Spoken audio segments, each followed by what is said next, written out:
నీ గురించి ప్రకటించినప్పుడు ప్రతి వారి నేత్రము నీ వైపు తిప్పబడింది.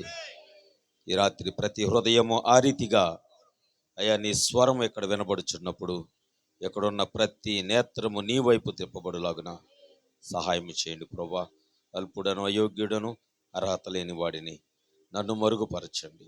ప్రజలు ఎవరు నన్ను చూడని వద్దయ్యా, మీరే ముందుకు దిగి వచ్చి నీ వాక్యము చేత మీరు మాట్లాడండి ప్రభా. లేఖనము తెరవబడి ఉన్నది, మీరు మా మధ్యకు రండి. ఈ లేఖనాన్ని నీ చేతుల్లోకి తీసుకోనండి. ఎందుకంటే ప్రభా, ఆ రోజున నాకు జ్ఞాపకం చేస్తున్నావు. నీవు ప్రకటన గ్రంథం 5వ అధ్యాయములో దేవా సింహాసనం మధ్యలో దేవా ఆ కుడి చేతిలో ఉన్న లోపల వెలపట ముద్ర వేయబడిన ఆ గ్రంథాన్ని చూసినప్పుడు యోహాను ఏడ్చాడయ్యా. ఆ గ్రంథాన్ని విప్పటానికి యోగ్యుడు ఎవడు అని. కానీ దాన్ని విప్పటానికి యోగ్యుడు ఎవడో కనపడలేదు. ఆకాశం అంతా చూశాడు, పరలోకం అంతా చూశాడు, భూమి అంతా చూశాడు, భూమి క్రింద చూశాడు, తన వైపు చూసుకున్నాడు. అతడు పరలోకం వెళ్ళినప్పటికీ కూడా ఆ గ్రంథాన్ని విప్పటానికి యోగ్యుడిగా కనపడలేదు. కానీ ప్రకటన 10వ అధ్యాయం వచ్చింది. ప్రభా, సమయంలో నీవే విప్పబడిన గ్రంథాన్ని తీసుకొని అయ్యా భూమి మీదకి వచ్చావు. ఒక పాదము సముద్రం మీద, ఒక పాదము నేల మీద పెట్టావు. కుడి చేతిలో తెరవబడిన పుస్తకాన్ని పట్టుకున్నావు. ఆ గ్రంథాన్ని నీవు మాత్రమే విప్పగలవు ప్రభువా. కానీ నీకు స్తోత్రము నాయన. ఆ గ్రంథము విప్పబడిన సమయములో 7వ సంఘకాలపు దూతను భూమి మీద ఉంచావు. దాన్ని బట్టి నీకు వందనాలు, స్తోత్రాలు చెల్లిస్తున్నాను. ఓ గొప్పవాడా, నీ నామానికి స్తోత్రాలు. ఈ కాలములో తెరవబడిన నీ వాక్యాన్ని బట్టి వందనాలు. మీరు మాతో మాట్లాడండి. ఈ కూడికి ఏర్పాటు చేసుకున్న కుటుంబాన్ని నిశ్చయముగా దీవించండి. ఈ కుటుంబము ద్వారా వాక్యము లోకములోకి వెళుతుంది ప్రభా. ఈ కుటుంబము ద్వారా, వారి సాక్ష్యము ద్వారా ఈరోజు వారిని ఆహ్వానించి ఉండగా ఈ కుటుంబములో నుంచి నీవు గ్రామముతో మాట్లాడుచున్నావు, ప్రజలతో మాట్లాడుచున్నావు, సంఘముతో మాట్లాడుచున్నావు, సంఘ శాఖలతో నువ్వు మాట్లాడుచున్నావు. నీ స్వరము ఎంతో గొప్పది ప్రభువా. ఓ దేవా, యోహాను ఆ స్వరము వినినప్పుడు ప్రజలందరూ అన్నారు, అది ఉరిమినది అన్నారు ప్రభువా. నీ స్వరము ఉరిమినది అన్నారు నా తండ్రి. అంత గొప్ప స్వరముతో ఈ రాత్రి దిగివచ్చి మాతో మాట్లాడండి. మీరు మాట్లాడుచున్నప్పుడే నీ స్వరము ఎక్కడున్న బలహీనతలను బలవంతులుగా చేయునుగాక, శక్తిహీనులను శక్తిమంతులుగా లేవనెత్తునుగాక. ఓ దేవ, పడిపోయిన స్థితిలో ఉన్న వారిని శీఘ్రముగా నిలబెట్టునుగాక. నీకు స్తోత్రములు నా ప్రభువా. మరణ బంధకాలు తెంచుట నీ వశములో ఉన్నది. ఈ రాత్రి ప్రభువా, జీవములోకి నడిపించమని ప్రార్థన చేస్తున్నాను. చదవబడే లేఖనం గాయపడిన హస్తాలకు అప్పగిస్తున్నాను. మీరు మాతో మాట్లాడి నీ నామమునకే ఘనత, మహిమ, ప్రభావాలు పొందుకోమని ప్రభువైన యేసుక్రీస్తు నామములో ప్రార్థించి అడిగి వేడుకొనుచున్నాము తండ్రి, ఆమేన్. మనందరం అలాగే నిలబడి ఉండగా మనందరం కలిసి ఒక వాక్యాన్ని చూద్దాము. మొదటగా కీర్తనల గ్రంథము 115వ అధ్యాయము, పరిశుద్ధ గ్రంథమైన బైబిల్ నుండి. మీ చేతిలో ఉన్న గ్రంథాన్ని తెరవండి, పరిశుద్ధ గ్రంథాన్ని తెరవండి. అందరి చేతిలో బైబిల్ ఉండాలి.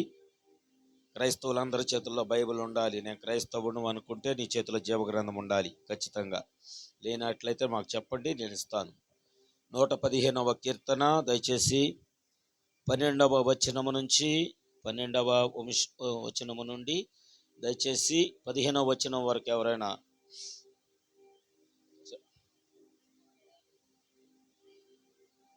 యెహోవా మమ్మల్ని మర్చిపోలేదు, ఆయన మమ్మల్ని ఆశీర్వదించును. ఆయన ఇశ్రాయేలీయులను ఆశీర్వదించును, అహరోను వంశస్థులను ఆశీర్వదించును. పిల్లలనేమి పెద్దలనేమి తన యందు భయభక్తులు గలవారిని యెహోవా ఆశీర్వదించును. యెహోవా మిమ్మును మీ పిల్లలను వృద్ధి పొందించును. భూమి ఆకాశములు సృజించిన యెహోవా చేత మీరు ఆశీర్వదింపబడిన వారు. మరొక లేఖనము చూద్దాము. భక్తుడైనటువంటి యోహాను రాసిన ప్రత్యక్షత గ్రంథము, ప్రకటన గ్రంథము 3వ అధ్యాయము. ప్రకటన గ్రంథము దయచేసి 3వ అధ్యాయము 7-8 వచనాలు మనం చదువుకుందాం.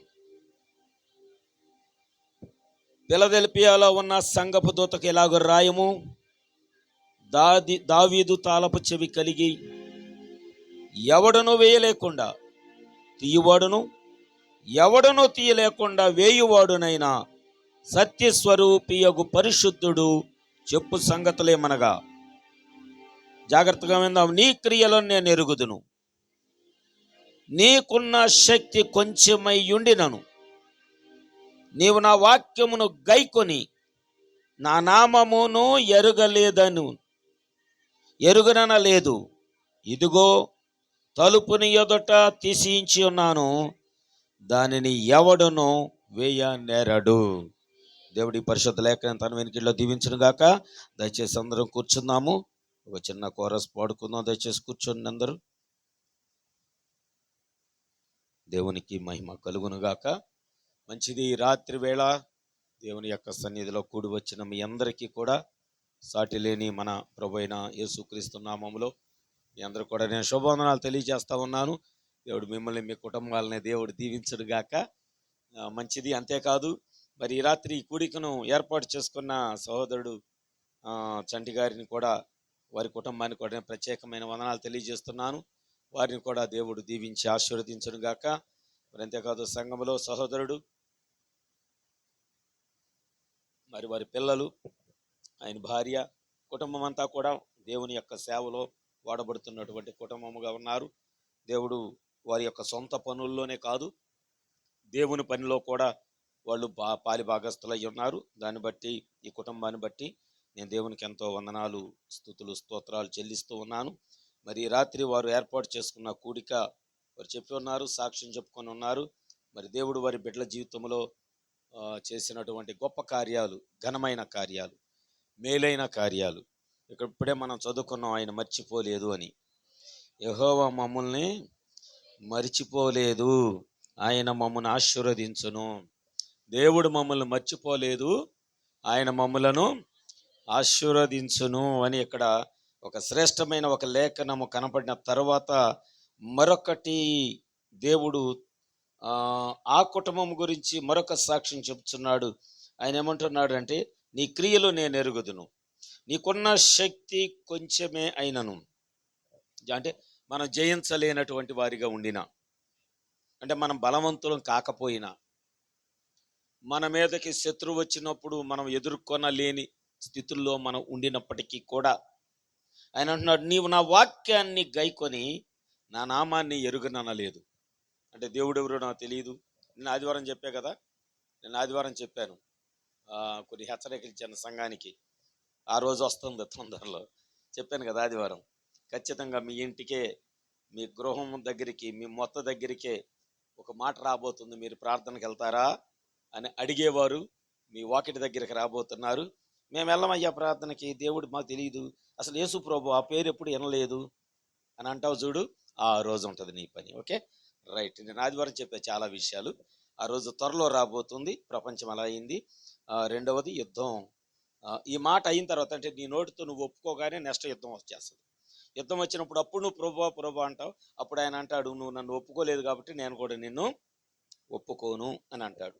కనుక ఆ వాక్యం కూడా నెరవేరిద్ది. మీరేం కంగారు పడాల్సిన అవసరం లేదు. కనుక ఇక్కడ దేవుడు ఏమంటున్నాడంటే, నీవు నా వాక్యమును గైకొని నా నామమును ఎరగలేదు అని అనలేదంట. అన్నవారికి ఈ వాక్యం. దేవుడు నాకు తెలియదండి, ఆయన పేరేంటో తెలియదండి అన్న వాళ్ళకి కాదు. ఆయన నాకు తెలుసు, ఆయన నామం ఏంటో నాకు తెలుసు, దేవుడు ఎవరో నాకు తెలుసు అన్నవారికి ఈ వాక్యము ఏంటంటే, వారికి ఇదిగో తలుపుని ఎదుట తీసియించి ఉన్నాను, దాన్ని ఎవడు వేయనేరడు. ఈరోజున అంశము కూడా తెరవబడిన తలుపులు. ఆమేన్. పునరుద్ధానుడా నా యేసయ్యా, మరణము గెలిచి బ్రతికించితివి నన్ను, మరణము గెలిచి బ్రతికించితివి నన్ను, స్తుతి పాడుచు నిన్నే గణపరచుచు ఆరాధించేదనిలో జీవించుచు, స్తుతి పాడుచు చప్పట్లు కొడుతూ గణపరచుచు అందరూ ఆరాధించెదనీలో జీవించుచు పునరుత్థానుడ నా యేసయ్యా నీ కృప చేతనే నాకు నీ రక్షణ భాగ్యము. అందరం పాడదాం. నీ కృప చేతనే నాకు నీ రక్షణ భాగ్యము కలిగిందని పాడనా ఊపిరినాలో ఉన్నంత వరకు. ఆమేన్. పాడనా ఊపిరినాలో ఉన్నంత వరకు నా విమోచకుడవు నీవేనని కలిగిందని నా విమోచకుడవు నీవేనని రక్షణానంద కలిగిందని స్తుతి పాడుచు చప్పట్లు ఆరాధించెదనీలో ఓ స్తుతి పాడుచు నిన్నే ఆరాధించెదనీలో జీవించుచు పునరుత్థానుడా నే ముందెన్నడు వెళ్ళని తెలియని మార్గం నే ముందెన్నడు వెళ్ళని తెలియని నాకు ఎదురాయనే సాగిపో నా సన్నిధి తోడు కావచ్చునని నా సాగిపో నా సన్నిధి తోడుగా వచ్చు ననినా నీ వాగ్దానమే నన్ను బలపరచే ఆమేన్ నడిపించేనే నీ వాగ్దానమే పరిశుద్ధాత్ముని ద్వారా నడిపించేనే స్తుతి పాడుచు ఘనపరచుచు ప్రైజ్ ది లార్డ్ ఆరాధించెదనీలో చప్పట్లు కొడదాం. ఓ స్తుతి పాడుచు నిన్నే ఘనపరచుచు ఆరాధించెదనీలో జీవించుచు నా యేసయ్యా చప్పట్లు కొడదాం. చెరలోనైనా స్తుతి పాడుచు మరణము వరకు నిన్ను ప్రకటించేదా చెరలోనైనా అందరం పాడదాం. మరణము వరకు ప్రాణమా కృంగిపోకే ఇంకొంత కాలం ఆమేన్ గ్లోరీ కృంగిపోకే ఇంకొంత కాలం యేసు మేఘాలపై త్వరగా రానుండగా ఆమేన్ కోల్పోకు నా ప్రాణమా యేసు మేఘాలపై నిరీక్షణ నా ప్రాణమా స్తుతి పాడుచు ఆమేన్ ఆమేన్ చప్పట్లు కొడుతూ దేవుని మహిమపడతాం. నీలో జీవించుచు స్తుతి ఆమేన్ ఆమేన్ హల్లెలూయా నీలో మరొకసారి ఓ స్తుతి పాడుచు నిన్నే కనపరచుచు దేవునికి చెల్లించాల్సింది మనం స్తుతులే. ఓ స్తుతి పాడుచు నిన్నే నీలో జీవించుచు ఓ స్తుతి పాడుచు యేసయ్యా యేసయ్యా యేసయ్యా యేసయ్యా యేసయ్యా యేసయ్యా ఆరాధించెదనీలో జీవించుచు పునరుద్ధానుడ నా యేసయ్యా. గట్టిగా చప్పలు కొట్టి దేవుని నామాన్ని మనం మహింపరుద్దాము. మంచిది. ఈ రాత్రి దేవుడు మనతో మాట్లాడబోతున్న విషయాల గురించి ముందుకెళ్దాం. వాక్యం మీద మీ హృదయాలు పెట్టండి, మీ మనస్సును పెట్టండి. దేవుడు ఏం మాట్లాడబోతున్నాడు. తెరవబడిన తలుపులు అంటే మన ఇంటికున్న తలుపుల గురించి కాదు ఈ రాత్రి దేవుడు మనతో మాట్లాడేది. మన గోడకున్న తలుపుల గురించి కాదు దేవుడు మనతో మాట్లాడేది. ఈ రాత్రి ఏయో ఒక ప్రత్యేకమైన తలుపుల గురించి దేవుడు మనతో మాట్లాడబోతున్నప్పుడు ఒకవేళ నీ ఎదుట అలాంటి తలుపులుంటే ఈ రాత్రి వాక్యం నీ కొరకే. దేవుడు మన ఎదుట కొన్ని ద్వారాలు, నీ ఎదుట మూయబడిన కొన్ని ద్వారాలు నీ ఎదుట తేబోతున్నాడు ఆయన. ఆ ద్వారాలు తెచ్చినప్పుడు ఒకవేళ అవును ప్రభా, ఈ ద్వారములో నేనున్నాను, నన్ను విడిపించువాడు ఎవడో లేడు, నా గురించి ఆలోచన చేసిన వాడు ఎవడో లేడు, నన్ను పట్టించుకున్నవారు ఎవరో లేరు, నా మీద ఎహెజ్కేలులో రాయబడినట్లుగా నా మీద జాలి చూపిన వాడు కూడా ఒక్కడ కూడా లేడు ప్రభువా అని ఒకవేళ నీకు అనిపిస్తే ఈ రాత్రి నీ కొరకే ఆయన తలుపులు తెరవడానికి వస్తున్నాడు. ఆమేన్. ఈ కుటుంబం ద్వారా దేవుడు అంత గొప్ప కార్యాన్ని దేవుడు చేయబోతున్నాడు. నిజంగా ఒకవేళ నేను ఒకటే చెప్తాను, మీ ఎదుట తలుపులు తెరవబడాలంటే ఒకటి నువ్వన్నా ప్రార్థన చేయాలి, లేదా నీ కొరకు ఎవరైనా ప్రార్థన చేయాలి. ఈ రెండు జీవగ్రంథంలో నెరవేర్చబడ్డాయి. బైబిల్ గ్రంథంలో ఈ రెండు క్రియలు నెరవేర్చబడ్డాయి. నీవు చేసిన ప్రార్థనకి దేవుడు జవాబిస్తాడు, నీ కొరకు ఇతరులు చేసిన ప్రార్థనకు కూడా దేవుడు జవాబునిస్తాడు. అయితే ఈ రాత్రి నేను కొన్ని విషయాలు మీ ఎదుటికి నేను తేవాలనుకుంటున్నా. ఏమిటి అంటే, ఆయన మరిచిపోలేదు, ఆయన మమ్మల్ని జ్ఞాపకం చేసుకుని ఉన్నాడు, ఆయన మమ్మల్ని ఆశీర్వదించును. దేవుడు నన్ను మర్చిపోలేదు. ఈ మాటను బాగా గుర్తుపెట్టుకోండి. ఈరోజు అందరికీ చెప్తున్నా, దేవుడు నిన్ను మర్చిపోలేదు.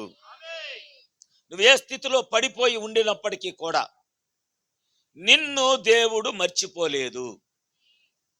సరే, ఓకే, మీకు కొన్ని డౌట్లు కూడా రావచ్చు వాక్యము నడిచేటప్పుడు. నేను కొన్ని లేఖనాలు మీ ఎదుటి తీసుకొస్తా. నిర్గమాకాండం 2వ అధ్యాయము, నిర్గమాకాండం 2వ అధ్యాయం తీయండి త్వరగా. 23, 24, 25 వచనాలు చదవండి.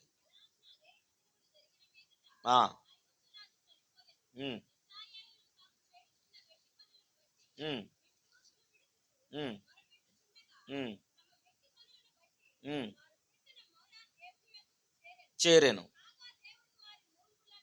విని జ్ఞాపకం చేసుకునేను, చూచెను, లక్ష్యముంచెను. చూడండి, ఇక్కడ ఒక పెద్ద గుంపు కనబడుతుంది, ఒక జనాంగం కనబడుతుంది. ఎవరి జనాంగము? రండి అయ్యా, దైవ సేవకులు వచ్చేయండి, యువతలకు వచ్చేయండి, ముందుకు వచ్చేయండి, రండి, పర్లేదు రండి. చేయరు. ఎవరి జనాంగము?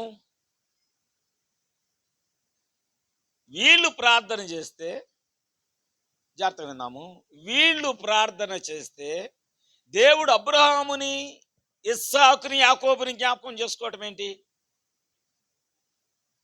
3 తరాలను ఆయన ఎందుకు జ్ఞాపకం చేసుకుంటున్నాడు? 3 జనరేషన్స్ ప్రార్థన చేసింది వీళ్ళు, కానీ దేవుడు వాళ్ళని జ్ఞాపకం చేసుకుంటున్నాడు.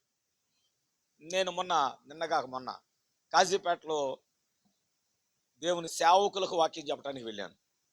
దాదాపు ఒక 50 మంది సేవకులు వచ్చారు తెలంగాణలో. వాళ్ళు ఎవరో నాకు తెలియదు, నేనెవరో తెలియదు, కానీ ఒక తెలిసిన వర్తమాన సేవకుడు నన్ను ఇన్వైట్ చేశాడు. అక్కడ నేను ఒకటే చెప్పాను, ఈరోజు నేను ఇక్కడ ఎలా ఉన్నానంటే అది మా తల్లిదండ్రుల ప్రార్థన అని చెప్పాను. Praise the Lord. మా తల్లిదండ్రులు ప్రార్థన చేయటాన్ని బట్టి నేను కానీ, మా అక్క కానీ, మా చెల్లి కానీ, మేము ముగ్గురం కూడా దేవుని యొక్క సేవకులో, కుటుంబాల్లోనో సేవలోనో ఉండటానికి దేవుడు సహాయం చేశాడు అని మొన్న సాక్ష్యం చెప్పినప్పుడు సేవకులందరూ గట్టిగా చప్పట్లు కొట్టారు. దేవునికి స్తోత్రములు. ఇక్కడ నేను ఒక విషయాన్ని నేను మీ ఎదుట తీసుకొస్తాను. ఈ ప్రార్థన చేయటానికి ముందు మనము 400 సంవత్సరాలు వెనక్కి వెళ్ళిపోవాలి. ఈ ప్రార్థనకి ముందు 400 ఏళ్ళు వెనక్కి వెళ్ళిపోవాలి. ఏం జరిగింది అక్కడ? ఏదో జరిగింది. ఆ లేఖనం కూడా చూద్దాము. లేవికాండము 26వ అధ్యాయము, లేవికాండం 26వ అధ్యాయము, బైబిల్ తీయండి దయచేసి. 26వ అధ్యాయము 42వ వచనము. నేను యాకోబుతో చేసిన నా నిబంధనను జ్ఞాపకము చేసుకొందును, నేను ఇస్సాకుతో చేసిన నిబంధనను, నేను అబ్రహాముతో చేసిన నా నిబంధన జ్ఞాపకము చేసుకొందును, ఆ దేశమును కూడా జ్ఞాపకము చేసుకొందును. దేవుడు 3 తరాల ప్రార్థన దేవుడు ఎంత జ్ఞాపకం పెట్టుకున్నాడో చూడండి. నాకు ఈ వాక్యం దొరకగానే ఫస్ట్ నాకు ఎవరు గుర్తొచ్చారంటే మా పెదనాన్న గుర్తొచ్చాడు. రెండవది ఎవరు గుర్తొచ్చారంటే మా కోటేశాన్ని గుర్తొచ్చాడు. మూడోది ఎవరు గుర్తొచ్చారంటే స్వరూప గుర్తొచ్చింది. ఈ వాక్యం ఎప్పుడైతే దేవుడు నా ఎదుటి తీసుకొచ్చాడో, అంటే మన ముందు వాళ్ళు చేసిన ప్రార్థనలు వారి బిడ్డల కొరకు. ఎందుకంటే మా పెదనాన్న ఎప్పుడు నా దగ్గర ఎప్పుడు వాళ్ళ కొడుకుల గురించి, వాళ్ళ పిల్లల గురించి, అందరూ ప్రార్థనలో ఉండాలి, అందరు రక్షణ పొందాలి, అందరు దేవుని సన్నిధిలో ఉండాలి అని, కొడుకులు కోడళ్ళు అని. మరి ఇంకా కొంతమంది మారలేదు. అయినా భయపడొద్దు, దేవుడు జ్ఞాపకం చేసుకునే ఉన్నాడు. Praise the Lord. అందరికీ వస్తుంది మారు మనసు. నేను చెప్తున్నా, ఒకవేళ ఇక్కడ ఎవరైనా రక్షణ పొందకపోయినా, దేవుని తెలుసుకోకపోయినా, ఒకరోజు వస్తుంది నీ మోకాళ్ళు ఉంచుతాడు ఆయన. Praise the Lord. ఖచ్చితంగా నీ నోరు యేసయ్యా అని పిలిచేలాగా చేస్తాడు ఆయన. ఇది ఖచ్చితంగా మన జీవితాల్లో జరిగిద్దండి. ఎవరు మారరు, వాళ్ళు మారరండి ఎంత చెప్పినా అని మీరు అనుకోవద్దు. వాళ్ళు కూడా మారతారు, వాళ్ళు కూడా రక్షించబడతారు. కనుక వీళ్ళు మారరు, వాళ్ళు మారరు. ఏదో ఒక వాక్యం వాళ్ళ హృదయాలను తాకిద్ది ఒక రోజున. వాళ్ళ ఆ స్వరము వాళ్ళ హృదయాలను తాకగానే అప్పుడు వాళ్ళ హృదయానికి అనిపిస్తుంది, ఈ స్వరము దేవుడు నా కొరకే తీసుకొచ్చాడు, ఈ వాక్యం నా కొరకే తీసుకొచ్చాడు, అందుకని దేవుడు నాతోనే మాట్లాడుతున్నాడని ఆ స్థితిని విడిచిపెట్టి వాళ్ళు బయటకు వచ్చేస్తారు. ఖచ్చితంగా వస్తారు. వీళ్ళు మారరు అనే ఉద్దేశం లేనే లేదు. వాళ్ళు చనిపోతే తప్ప, భూమి మీద లేకుండా ఉంటే తప్ప. ఒకవేళ ఇంకా భూమి మీద వాళ్ళకి ఆయుష్ ఉన్నట్లయితే ఖచ్చితంగా దేవుడు వారిని మార్చడానికి ఇక్కడ దేవుడు సిద్ధంగా ఉన్నాడు. 400 సంవత్సరాల తర్వాత అక్కడ రాజు చనిపోగానే ఇశ్రాయేలీలకు ఏమైందంటే శ్రమ ఎక్కువైంది, శోధన ఎక్కువైపోయింది. మొన్న ఒక లేఖనము మా బెన్నీ చెప్తున్నప్పుడు, చర్చిలో చెప్తున్నప్పుడు, ఇశ్రాయేలీని ఎంతగా హింసించారంటే, వాడు చరిత్ర చదివి దాని గురించి చెప్తున్నప్పుడు, గోడల్లో మనుషులను పెట్టేసి ప్లాస్టింగ్ చేసేసారు. ఇశ్రాయేలీలు ఎలాగ హింసించారంటే, గోడ లోపల వాళ్ళని పెట్టేసి ఆ రీతిగా గోడను పూర్తి చేశారు. అంత హింసలు పెట్టేసరికి వాళ్ళు ఏం చేశారంటే దేవుని సన్నిధిలో మొరబెట్టారు, ప్రభువా మాకు విడుదల కావాలి, మమ్మల్ని విడిపించు, ఈ శ్రమ నుండి మమ్మలను విడిపించు. ఎందుకంటే ఐగుప్తులో నుంచి బయటికి రావాలంటే ఐగుప్తు ద్వారాలు తెరిచువాడే లేడు. అర్థమైందండి? ఐగుప్తు యొక్క గవిని దాటి, ఐగుప్తు యొక్క గోడ దాటి, దాన్ని దాటి బయటకు వచ్చే ఇశ్రాయేలీలే లేడు. మరి ఎవరు తెరవాలి ఆ తలుపులు? ఎవరు తెరిస్తే ఆ ద్వారాలు తెరవబడతాయి. ఇందాక నేను నా బాత్రూంలో స్నానం చేస్తా, నేను దేవునికి ప్రార్థన చేస్తా. నేను అనుకున్న, ప్రభువా ఐగుప్తులో ఉన్న ఇశ్రాయేలీలను విడిపించటానికి నువ్వు మోషేను పంపావు. ఆమేన్, అవునా? ఇశ్రాయేలీలకు తెలియదు ఒక ప్రవక్త వస్తాడని. కానీ దేవుడు అబ్రహాముకు ఒక వాగ్దానం చేశాడు 400 సంవత్సరాల క్రితమే, ఇస్సాకు ఒక వాగ్దానం చేశాడు, అలాగే యాకోబుకు కూడా ఒక వాగ్దానం చేశాడు. ఆ ముగ్గురికి చేసిన వాగ్దానములో కామన్ ఏముందంటే ఒక దేశం ఉన్నది, వాగ్దాన దేశం ఒకటి ఉన్నది. ఆమేన్.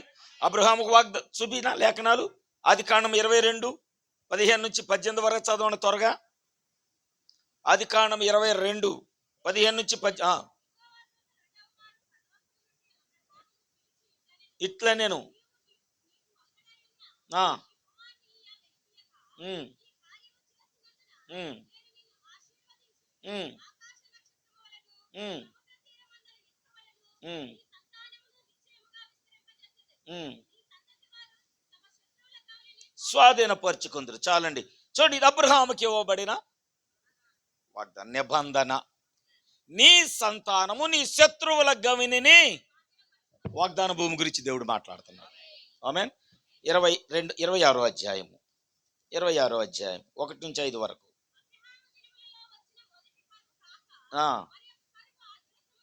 వచ్చాను.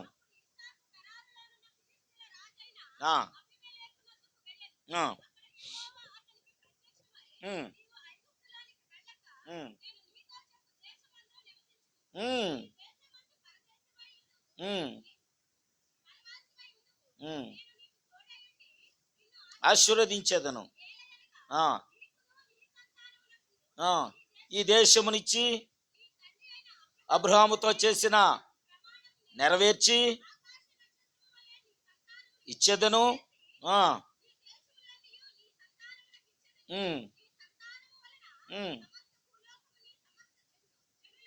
ఆశీర్వదింపబడుదురు ఎలయనగా నా మాట విని నా ఆజ్ఞలను, నా కట్టడలను, నా నియమములను గైకొనెనని ఇక్కడ ఇస్సాకు చెప్పేటప్పుడు కూడా వాగ్దాన భూమి గురించి చెప్తున్నాడు. అబ్రహాము చెప్పినప్పుడు కూడా శత్రువుల గవినిని మీరు స్వాధీనపరుచుకుంటారు. అబ్రహాముతో ఒక నిబంధన చేశాడు. ఇక్కడ అబ్రహాము తర్వాత ఇస్సాకుతో కూడా నిబంధన చేశాడు. తర్వాత 28వ అధ్యాయము 10-15 వరకు చదువుదాం. 28వ అధ్యాయం 10-15 వరకు.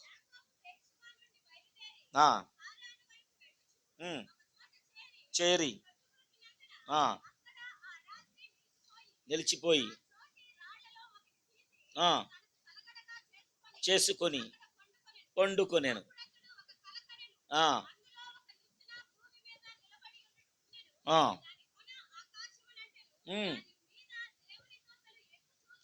దిగుచూ ఉండేను.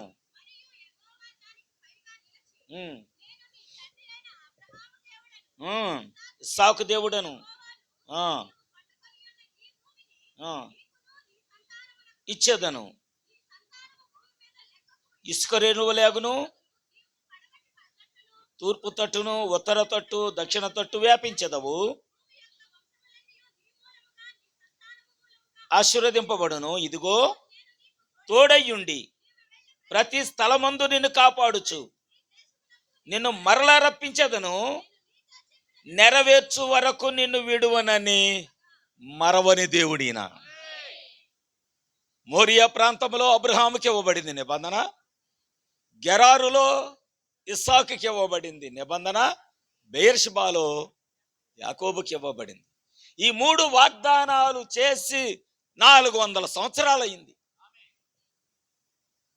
ఇప్పుడు ఆ ప్రజలు ఏ సంతానం కొరకైతే దేవుడు వాగ్దానం చేశాడో, ఇప్పుడు ఆ సంతానము ప్రభువా ఈ ఐగుప్తు నుంచి మాకు విడుదల కావాలి. ఎందుకంటే అక్కడ ఐగుప్తు యొక్క ద్వారాలు తెరిచేవాడు ఎవడో లేడు, ఆ తలుపులు తెరిచేవాడు ఎవడో లేడు. బంధకాలు ఎక్కడుండగా దేవుడు విడిపిస్తున్నాడో ఈ రాత్రి మీరు గమనించాలి. ఏ పరిస్థితుల్లో ఉండగా దేవుడు విడిపిస్తున్నాడో సంఘాన్ని మీరు గుర్తించాలి. నీకు సహాయం చేయవారు లేరు. నువ్వెవరికైనా చెప్పుకుందామన్నా నీ మొర వినేవారు లేరు. నీకు సహాయం చేయటానికి ఎవరైనా జాలిపడిన వారు లేరు. ఆమేన్. కానీ దేవుడు నీ గురించి ఆలోచన చేస్తున్నాడు. ఆమేన్. నువ్వు అనుకోవచ్చు, నాకు ఎవరైనా సహాయం చేస్తే బాగుండని. ఎవరు సహాయం చేయరు. సహాయం చేయవాడు ఒకడు ఉన్నాడు. నిత్యము నీతో ఉన్నాడు. ఆయన నిన్ను మర్చిపోలేదు. ఆయన నిన్ను జ్ఞాపకం చేసుకోవడమే కాదు, ఆయన నిన్ను ఆశీర్వదిస్తానని ఈ రాత్రి వాగ్దానం చేస్తున్నాడు. హల్లెలూయా, హల్లెలూయా.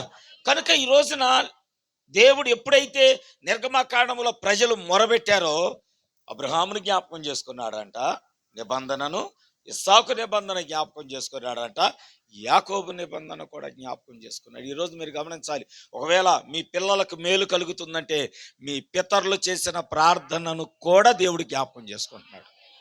మీ తల్లిదండ్రులు చేసిన ప్రార్థనలు కూడా దేవుడు జ్ఞాపకం చేసుకుంటున్నాడు. ఆయన మరిచిపోలేదు, ఆయన మరిచిపోయే దేవుడు కాదు. అందుకే దావీదు అన్నాడు, యెహోవా మమ్ములను మరిచిపోలేదు, యెహోవా మమ్ముల్ని మరచిపోలేదు. ఆయన మమ్మల్ని జ్ఞాపకం చేసుకోవటమే కాదు, ఆయన మమ్మల్ని మా పిల్లలను ఆశీర్వదించదు.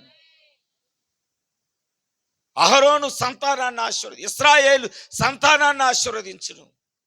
ఇశ్రాయేలీయులకు తెలుసా ఒక ప్రవక్త వస్తాడని?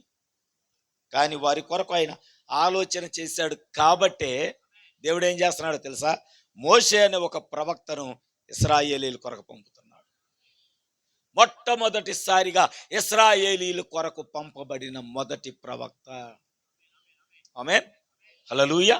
జాగ్రత్తగా గమనించండి, ఎందుకు ఈ మాట నేను చెప్తున్నానంటే మీకు ఒక బైబిల్లో ఒక విషయం కూడా తెలియాలి. టైం గురించి చూడొద్దు, అందరు ఈ ఊరులే కాబట్టి. ఎండాకాలం 3ంటికి వెళ్దాం. ఇశ్రాయేలీయుల కొరకు ఒక ప్రవక్త వచ్చినప్పుడు అన్యుల కొరకు ఒక ప్రవక్త రాడా? బైబిల్ తెలిసిన వాళ్ళు చెప్పండి, రాడా? ఇశ్రాయేలీయులను ఐగుప్తు నుంచి విడిపించటానికి దేవుడు ఒక ప్రవక్తను పంపితే అన్యుల కొరకు దేవుడు, లేకపోతే సంఘశాఖ అని ఒక ఐగుప్తు నుంచి వధువును బయటకు తీసుకురావటానికి ఒక ప్రవక్తను పంపడా? నీకు ఈ క్రమం తెలియకపోతే దేవుని ఆలోచన తెలియదు. అది గుర్తుపెట్టుకోండి. బైబిల్ క్రమము మీకు తెలియకపోతే, కృపాగుడారంలో ఉన్న వాళ్ళకైనా బైబిల్ క్రమము కనుక నీకు తెలియకపోతే అసలు దేవుణ్ణి ఎలా అప్రోచ్ అవ్వాలి, దేవుణ్ణి ఎలా కలుసుకోవాలో కూడా తెలియదు. చాలామంది అనుకుంటారు, చాలామంది ఏమనుకుంటారంటే అంటే ఇప్పుడు ఉన్నటువంటి లోకంలో ఉన్న సేవకులు, లేకపోతే పాస్టర్లు, సువార్థికులు, ఉపదేశకులు, లేకపోతే సంఘ కాపర్లు ఏమనుకుంటారంటే నోవహు మనలాంటోడే వాక్యం చెప్పడానికి వచ్చాడు, ఏలియా కూడా మనలాంటోడే వాక్యం చెప్పడానికి వచ్చాడు, బాప్తిస్మం ఇచ్చి యోహాను కూడా మనలాంటోడే వాక్యం చెప్పడానికి వచ్చాడు, ఇంకెవరున్నారు? యోనా కూడా మనలాంటోడే ఆ ఊరికి వాక్యం చెప్పడానికి వచ్చాడు. ఇంకెవడు ఉన్నాడు? ఎహిస్కేలు ఉన్నాడు, ఇర్మియా ఉన్నాడు, ఎజ్రా ఉన్నాడు, నహూము ఉన్నాడు. ఇంకా ప్రవక్తలందరిని ఏమనుకుంటున్నారంటే వాళ్ళు కూడా పాస్టర్లు అనుకుంటున్నారు. అది తప్పు, అది తప్పు. నీకులాగా నాకులాగా పాస్టర్లు కాదు వాళ్ళు. నువ్వు వాక్యంలో తప్పిపోయేది అక్కడే. నువ్వు వాక్యంలో ఎక్కడ తప్పిపోతున్నావంటే, నోవహు ఆ రోజు వాక్యం ప్రకటించాడు, ఈ రోజు నేను ఇక్కడ కందులపాడులో ప్రకటిస్తున్నా, అక్కడ వాళ్ళు వెళ్ళలేదు, ఇక్కడ ఏం లేదని నువ్వు నోవహుతో పోల్చుకుంటే లెక్క సరిగ్గా తేలదు దేవుని దగ్గర. ఎందుకంటే దేవుడు సంఘానికి 5 రకాల పరిచర్యలు ఇచ్చాడు. సంఘానికి 5 రకాల పరిచర్యలు ఇచ్చాడు. అందులో కాపరి ఒకడు, అందులో సువార్థికుడు ఒకడు, అందులో ఉపదేశకుడు ఒకడు, అందులో ఎవరో అపోస్తులుడు ఒకడు, అందులో ప్రవక్త ఒకడు. అంటే సంఘములో కాపరి బోధ ఉండాలి, సంఘములో సువార్థికుడు బోధ ఉండాలి, సంఘములో ఉపదేశకుడు బోధ ఉండాలి, సంఘములో అపోస్తుల బోధ ఉండాలి, సంఘములో ప్రవక్త పరిచర్య కూడా ఉండాలి.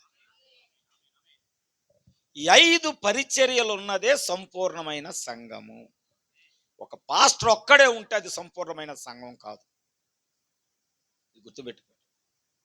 పాస్టర్ ఒక్కడే ఉంటే సంఘంలో, లేకపోతే పాస్టర్తో పాటు ఒక సువార్థికుడు ఉంటే, పాస్టర్తో పాటు ఉపదేశకుడు కూడా ఉంటే, ముగ్గురే ఉంటే ఆ సంఘం పరిపూర్ణమైంది కాదు. ఆ సంఘములో అపోస్తుల బోధ ఉండాలి, ఆ సంఘములో ప్రవక్త పరిచర్య కూడా ఉండాలి. ఇది బైబిల్ యొక్క క్రమం, ఇది వాక్యం యొక్క క్రమం. అది ప్రతి కాలములో దేవుడు అలాగే నెరవేర్చుకుంటూ వచ్చాడు. ఈ రోజున బైబిల్లో ఉన్న ప్రవక్తలను సేవకులు చూడలేకపోతున్నారంటే, లేకపోతే సంఘ కాపర్లు చూడలేకపోతున్నారంటే, లేకపోతే మతశాఖ, లేకపోతే డినామినేషన్స్లో ఉన్నటువంటి సేవకులు బైబిల్ గ్రంథంలో ఉన్న ప్రవక్తలను వాళ్ళు చూడలేకపోతున్నారంటే వాళ్ళు ఏ స్థితిలో ఉన్నారంటే ఏలి కన్నులు ఎలాగ మందగించినవో. ఎవరి కళ్ళు? ఏలి ఇప్పుడు యాజకుడు, ఏలి పాస్టర్, అవునా?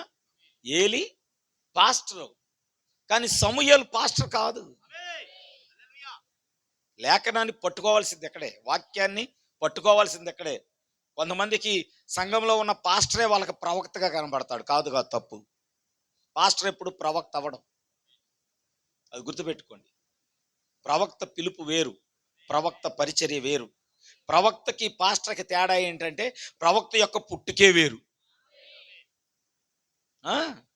ప్రవక్త యొక్క జీవితమే వేరు, ప్రవక్త యొక్క ప్రవర్తనే వేరు.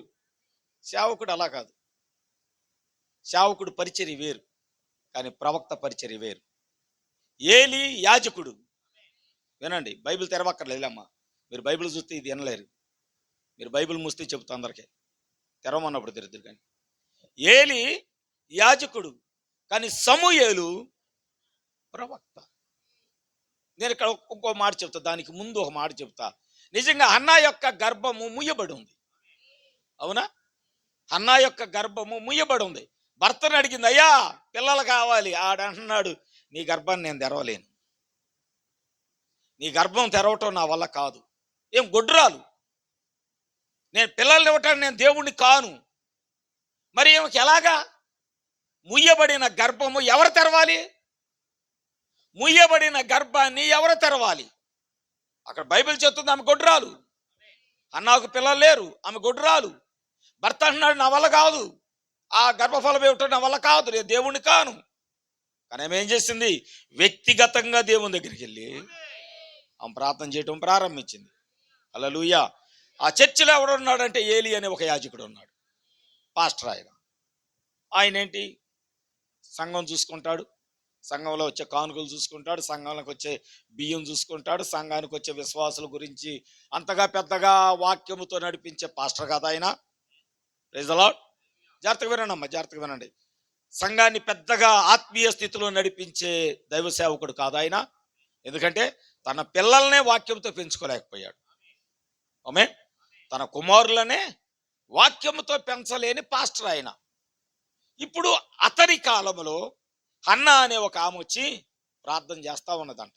దేవునికి సన్నిధిలో మొరపెడతా ఉంటే ఏలి అనుకున్నాడంట, ఎవరీమే మత్తురాలయ్యింది. నాకేమర్థమైందో తెలుసా? ఆయన సంఘంలో అసలు అలా ప్రార్థన చేసే విశ్వాసే లేదు. మెయిన్ ఏలి ఆమెను తప్పుగా అర్థం చేసుకోవడానికి కారణం ఏంటంటే అంతగా తన హృదయాన్ని కుమ్మరింప చేసి ప్రార్థన చేసే విశ్వాసే ఆ సంఘంలో లేదు. ఏదో వచ్చి దండం పెట్టుకొని రెండు సిలువు గుర్తులు వెనకోడు ముందు ఒకటి సిలువు గుర్తు వేసుకోనో లేకపోతే ఒక ముద్దిచ్చుకోనో అట్టా వెళ్ళిపోయే విశ్వాసులు అయి ఉంటారు.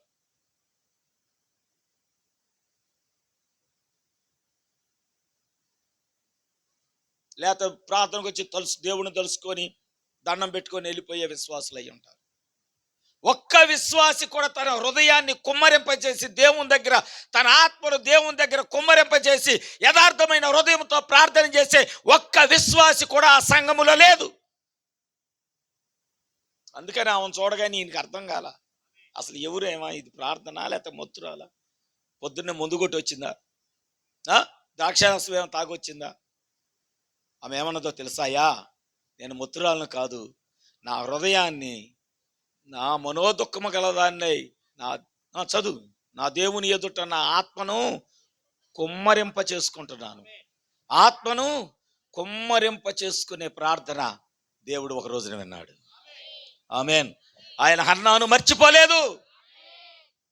ఆ వేదనలో, ఆ దుఃఖములో, గర్భఫలము రాక ఆమె మనోవేదనతో ఉన్న సమయములో దేవుడు హన్నాను మర్చిపోలేదు. ప్రార్థన చేసింది మందిరములో, కానీ దేవుడు ఆమె ఇంటిలో ఉండగా హన్నాను దేవుడు జ్ఞాపకం చేసుకున్నాడు. ఆయన మర్చిపోయే దేవుడు కానే కాదు. ఆమేన్. మరి ఆయన జ్ఞాపకం చేసుకున్నప్పుడు నువ్వు కూడా ఆయన జ్ఞాపకం చేసుకోవాలిగా, ఆయనకి ఇచ్చిన వాగ్దానం జ్ఞాపకం చేసుకోవాలిగా. ఆమె ఏమంది? ప్రభువా, నా కుమారుడిని ఇస్తే వాడిని నీకు ఇచ్చేస్తాను ప్రభువా, నీకు ప్రతిష్ఠత చేస్తా. రైట్, కొన్ని సంవత్సరాలు అయింది. మన ముత్యాలంపాడులో కూడా చెప్పాను నేను. కొన్ని నెలలో సంవత్సరాలు గడుస్తున్నాయి. సమూయేలు వచ్చాడు, పెద్దవాడు అవుతున్నాడు, పాస్టర్ గారికి పరిచర్య చేస్తున్నాడు, సంఘం నుంచి బయటికి వెళ్తలేదు, ఆ బలిపీఠం దగ్గరే పండుకుంటున్నాడు, ఆ బలిపీఠం దగ్గరే ప్రార్థన చేస్తున్నాడు, యెహోవాకు అక్కడే మొక్కుతున్నాడు. కానీ ఏలీకి అదేమీ లేదు. పాస్టర్ గారికి లోపల ఎవడో ఉన్నాడు, ప్రార్థన చేసుకుంటున్నాడు. అప్పటికి భూమి మీదకి దేవుని స్వరం వచ్చి 400 సంవత్సరాలు. ఎన్ని ఎప్పుడో ఒకసారి వచ్చిందంట, అరుదు. ఏలీకి కూడా తెలియదు, పాస్టర్ కూడా తెలియదు దేవుని స్వరం అంటే ఏంటో. అలాంటి కాపర్లు ఉన్నారు ఈ రోజున. దేవుని స్వరం ఎలా ఉంటుందో తెలియకుండానే వాక్యాన్ని బోధించే సంఘ కాపర్లు ఉన్నారు ఈ రోజున భూమి మీద. అందుకని యూట్యూబ్లన్నీ చెత్త చెదారం, మొత్తం పాస్టర్లే చెత్త అంతా. యూట్యూబ్ నిండా చెత్త పాస్టర్లే, యూట్యూబ్ నిండా. దేవుని స్వరం వాళ్ళకి తెలియదు. దేవుడు భూమి మీదకి వచ్చాడు. ఆ కాలానికి వాక్యం రావాలి. వినండి, ఆ కడియకు ఆ కాలానికి భూమి మీదకి ఒక వాక్యం రావాలి. పాస్టర్కి ఇవ్వడు దేవుడు. వాక్యము ఎప్పుడు కూడా దేవుడు పాస్టర్కి ఇవ్వడు. సీనియర్ పాస్టర్ అండి ఎవరో, ఏలి కడురుద్దుడు, కళ్ళు కూడా మందగించేదాకా వాక్యం చెప్తా ఉన్నాడు సంఘాన్ని విడిచిపెట్టకుండా. వాక్యము పాస్టర్కి ఇవ్వడు దేవుడు, ప్రవక్తకే ఇస్తాడు. స్వరం వచ్చింది, ఏలి అక్కడ ఉన్నాడు బయట, దేవుని స్వరం భూమి మీద దిగొచ్చింది. ఏలి అక్కడ ఉన్నాడు, ఏలితో మాట్లాడొచ్చుగా దేవుడు, సంఘ కాపరితో మాట్లాడొచ్చుగా. వాక్యము పాస్టర్ గారికి చెప్పొచ్చు కదా, పాస్టర్ కదా చర్చికి మెయిన్. కానీ ఏలిని దాటుకొని దేవుడు లోపలికి వచ్చాడు. లోపలికి వచ్చింది ఆ స్వరము. ఎక్కడికి వచ్చేసరికి ఇక్కడ సమూయేలు ఉన్నాడు. దేవుడు పిలుస్తున్నాడు, సమూయేలు సమూయేలు. వెంటనే దిగులు లేచాడు, బయటకు పరిగెత్తుకొచ్చాడు. అయ్యా గురువుగారు పిలిచారా? లేదు లేదు, నేను నిన్ను పిలవలేదు సమూయేలు. సరే, మళ్ళీ వచ్చి పండుకున్నాడు. మరలా దేవుని స్వరం వినపడింది, సమూయేలు సమూయేలు. పేరు పెట్టి పిలిచే దేవుడు ఆయన. ఆమేన్. ఆయన పేరు పెట్టి పిలిచే దేవుడు. ఒకప్పుడు మోషేని పిలవలేదా? ఒకప్పుడు అబ్రాహాముని పిలవలేదా? ఒకప్పుడు ఏలియాని పిలవలేదా? Praise the Lord. ఒకప్పుడు పౌలుని పిలవలేదా? ఇప్పుడు సమూయేలుని పిలుస్తున్నాడు. సమూయేలు సమూయేలు. మళ్ళీ రెండోసారి లేచి వెళ్ళాడు, మరలా వెళ్ళాడు, బయటికి వెళ్ళాడు. పాస్టర్ గారు పిలిచారా? లేదు లేదు, నేను పిలవలేదురా. మరలా లోపలికి వచ్చాడు, మరలా పండుకున్నాడు. మరలా మూడోసారి దేవుని స్వరం వినపడుతుంది, సమూయేలు సమూయేలు. చిత్తమయ్యా, చిత్తమండి అనుకుంటా పరిగెత్తాడు. పాస్టర్ గారు చిత్తమండి అని పరిగెత్తాడు. అప్పుడు అర్థమైంది ఏలీకి, దేవుడు సమూయేలుతో మాట్లాడుతున్నాడు. ఆమేన్. కొన్ని వందల సంవత్సరాల తర్వాత భూమి మీదకి దేవుని స్వరము ఒక చిన్న పిల్లవాడికి. తల్లి ఎంత ప్రార్థనా పరురాలైతే పిల్లవాడు దేవుని స్వరం వింటున్నాడు. ఈరోజు తల్లిదండ్రుల ప్రార్థన ఏది? పిల్లల కొరకు అలాంటి ప్రార్థన. పిల్లల్ని దేవునికి అలా సమర్పించే తల్లిదండ్రులు లేరి. ఎవరు చూసినా డాక్టర్ అవ్వాలి, లేకపోతే యాక్టర్ అవ్వాలి, లేకపోతే కలెక్టర్ అవ్వాలి. వీళ్ళందరూ ఏం చేస్తారు? అసలు సీట్లు ఇవ్వడా? జిల్లాకు ఒక్క పోస్ట్ ఉంటుంది కలెక్టర్. ఊర్లో ఎంతమంది కలెక్టర్ జరిగితే ఎవడెత్తాడు జాబు? తల్లిదండ్రులు లేరి, మా బిడ్డలు ప్రభా నీకు సమర్పించుకుంటున్నామన్న తల్లిదండ్రులు లేరి. ఆ కాలంలో ఉన్నారులేండి, ఇప్పుడు లేరు. ఇప్పుడు పుట్టటమే వీడు బ్యాంక్ మేనేజర్ అండి, పుట్టటమే వీడు ఇంజనీర్ అండి. ఎన్ని బిడ్జీలు కోల్చాలి వాడు. ఏమండి, ఆ తల్లి ఎంత ప్రార్థనా పరురాలైతే దేవునికి సమర్పించుకోగలి. దేవుడు ఏం చేశాడో తెలుసా? ఆ ఎండిపోయిన గర్భములో, ఆ గొడ్రాలు గర్భములో నుంచి ప్రవక్తను తీసుకొచ్చాడు ఆయన. ఇశ్రాయేలీలకు ఆ కాలానికి ఒక ప్రవక్తను తీసుకొచ్చాడు ఆయన. అది క్రమం, వాక్యము యొక్క క్రమం. వాక్యము ప్రవక్త దగ్గరికి వచ్చింది, దేవుని చిత్తము ప్రవక్త దగ్గరికి వచ్చింది. ఏలీ చెప్పాడు, మరలా ఎవరైనా నిన్ను పిలిస్తే అయ్యా చిత్తము నీ దాసుడు ఆలకించుచున్నాడని చెప్పు. ఆయన ఏం చెబుతాడో నువ్వు వచ్చి నాకు చెప్పు.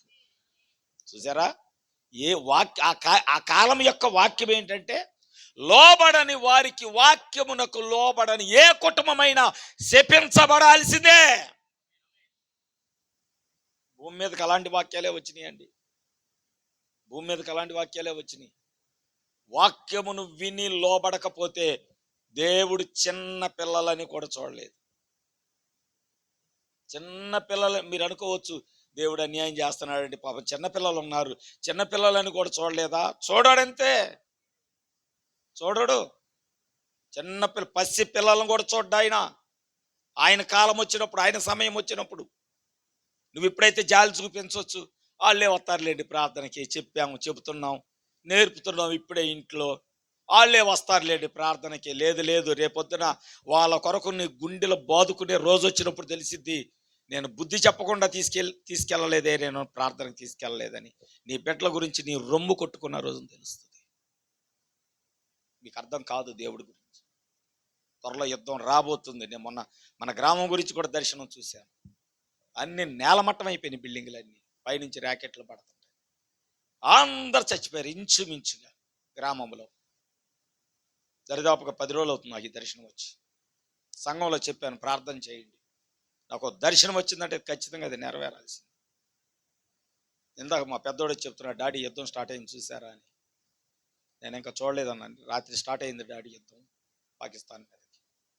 వస్తుంది, నేను చెప్పా వస్తుంది, నో ప్రాబ్లం, రాని ఈ రాత్రి వచ్చినా పర్వాలేదు. సిద్ధపడి ఉన్నోడికి భయం ఏంటి? దేవుని రాజ్యానికి వెళ్ళోడికి సిద్ధపడి ఉన్నోడికి భయం ఏంటి? ఇప్పుడు పడని ఒక పెద్ద బాంబు, హ్యాపీకి వెళ్ళిపోతాం హాయిగా. భయమా? ఏమన్నా భయపడుతున్నారు ఎవరైనా? పిల్లల్ని విడిచిపెట్టేసాం, పొలంలో ఒడ్లు ఉన్నాయి,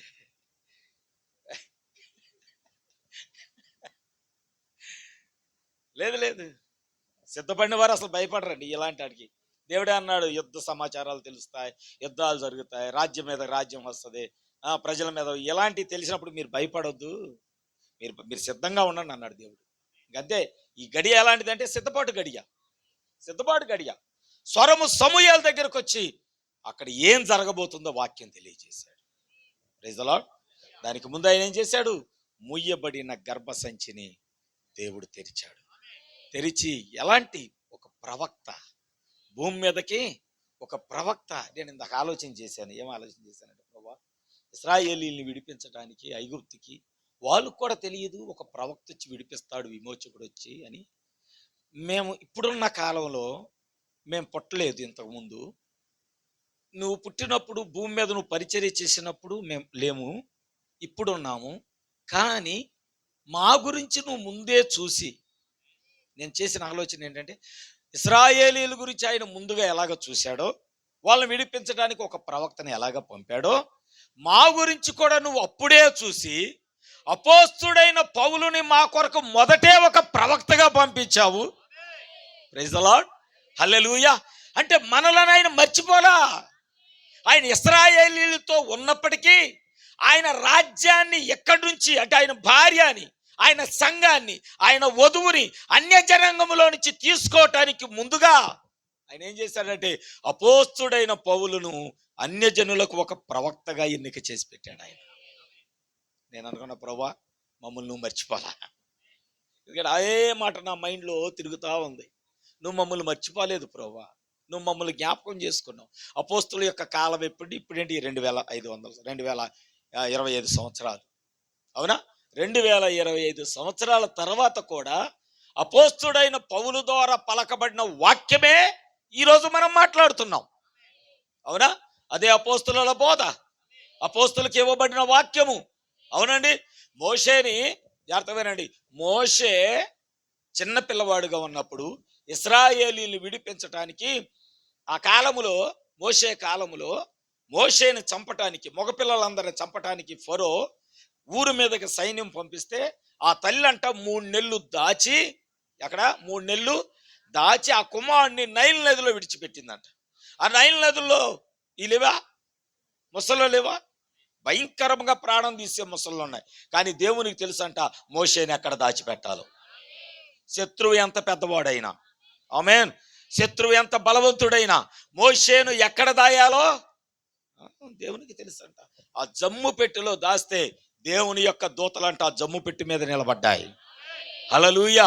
దేవుడు తన కొరకు ఏర్పాటు చేసుకున్న పిల్లలను ఆయన ఎలా రక్షిస్తాడో, ఎలా సంరక్షిస్తాడో, అనేకమైన ముసళ్ళంట ఆ పెట్టెను పగలగొట్టడానికి ప్రయత్నం చేస్తే దేవుని యొక్క దూతలంట ఆజ్ఞాపిస్తున్నాయి. విమోచకుడు వెళ్తున్నాడు ఇక్కడ, విమోచకుడు వెళుతున్నాడు. ఆమేన్. విమోచకుడు వెళుతున్నాడు. జమ్ము పెట్టెలో విమోచకుడు. దేవుడు ఎక్కడ దాయాలో నిన్ను ఆయనకి బాగా తెలుసు. అందుకే అపోస్తలుడైన పౌలు రోమా 8:1-2 ఆయన ఏమన్నాడు? క్రీస్తు యేసునందున్న వారికి ఏ శిక్షా విధి లేదు. ఎందుకంటే నువ్వు క్రీస్తులో దాచబడి ఉన్నావు. ఇప్పుడు నీ చుట్టూ శత్రువులే, నీ చుట్టూ లోకమే, నీ చుట్టూ పాపమే, నిన్ను చంపడానికి లోకం అనేక రకాలుగా ప్రయత్నం చేస్తుంది. అయినా దేవుడు నిన్ను ఎక్కడ దాచిపెట్టాడో తెలుసా? క్రీస్తులో దాచిపెట్టాడు. మరణ నియమము నుండి జీవపు నియమములోకి నిన్ను దాటించటానికి ఆయన నిన్ను జ్ఞాపకం చేసుకున్నాడు అంటున్నాడు పౌలు. నిన్ను మర్చిపోయాడు అనుకుంటున్నావా? అసలు మర్చిపోలా. ఆయన మర్చిపోలేదంటే నేను ఉదాహరణ చెప్తాను. యేసేపు దగ్గరికి వద్దాం. యేసేపు అంట చెరసాల్లో వేయబడ్డాడంట. జాగ్రత్తగా వినండి. చెరసాల్లో వేయబడితే చెరసాల్లో అతనితో పాటు ఇద్దరు ఎవరున్నారు? భక్షకారుడు ఒకడు ఉన్నాడు, పానక అధిపతి ఇద్దరు ఉన్నారు. ఆదికాండం 40వ అధ్యాయం. పానదాయకుల అధిపతి ఒకడు ఉన్నాడు, అంటే మాంసం కొట్టేవాడు ఒకడు, ఇంకోటి రొట్టెలు తయారు చేసేవాడు ఒకడు. వాళ్ళిద్దరు.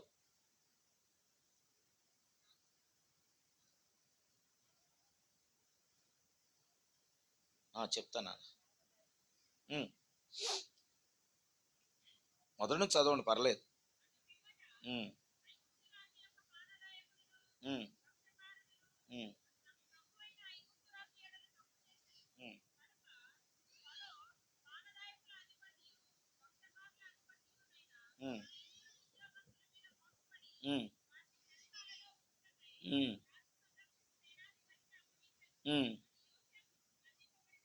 చాలండి. అది యేసేపు బంధింపబడిన స్థలము. 14వ వచనము.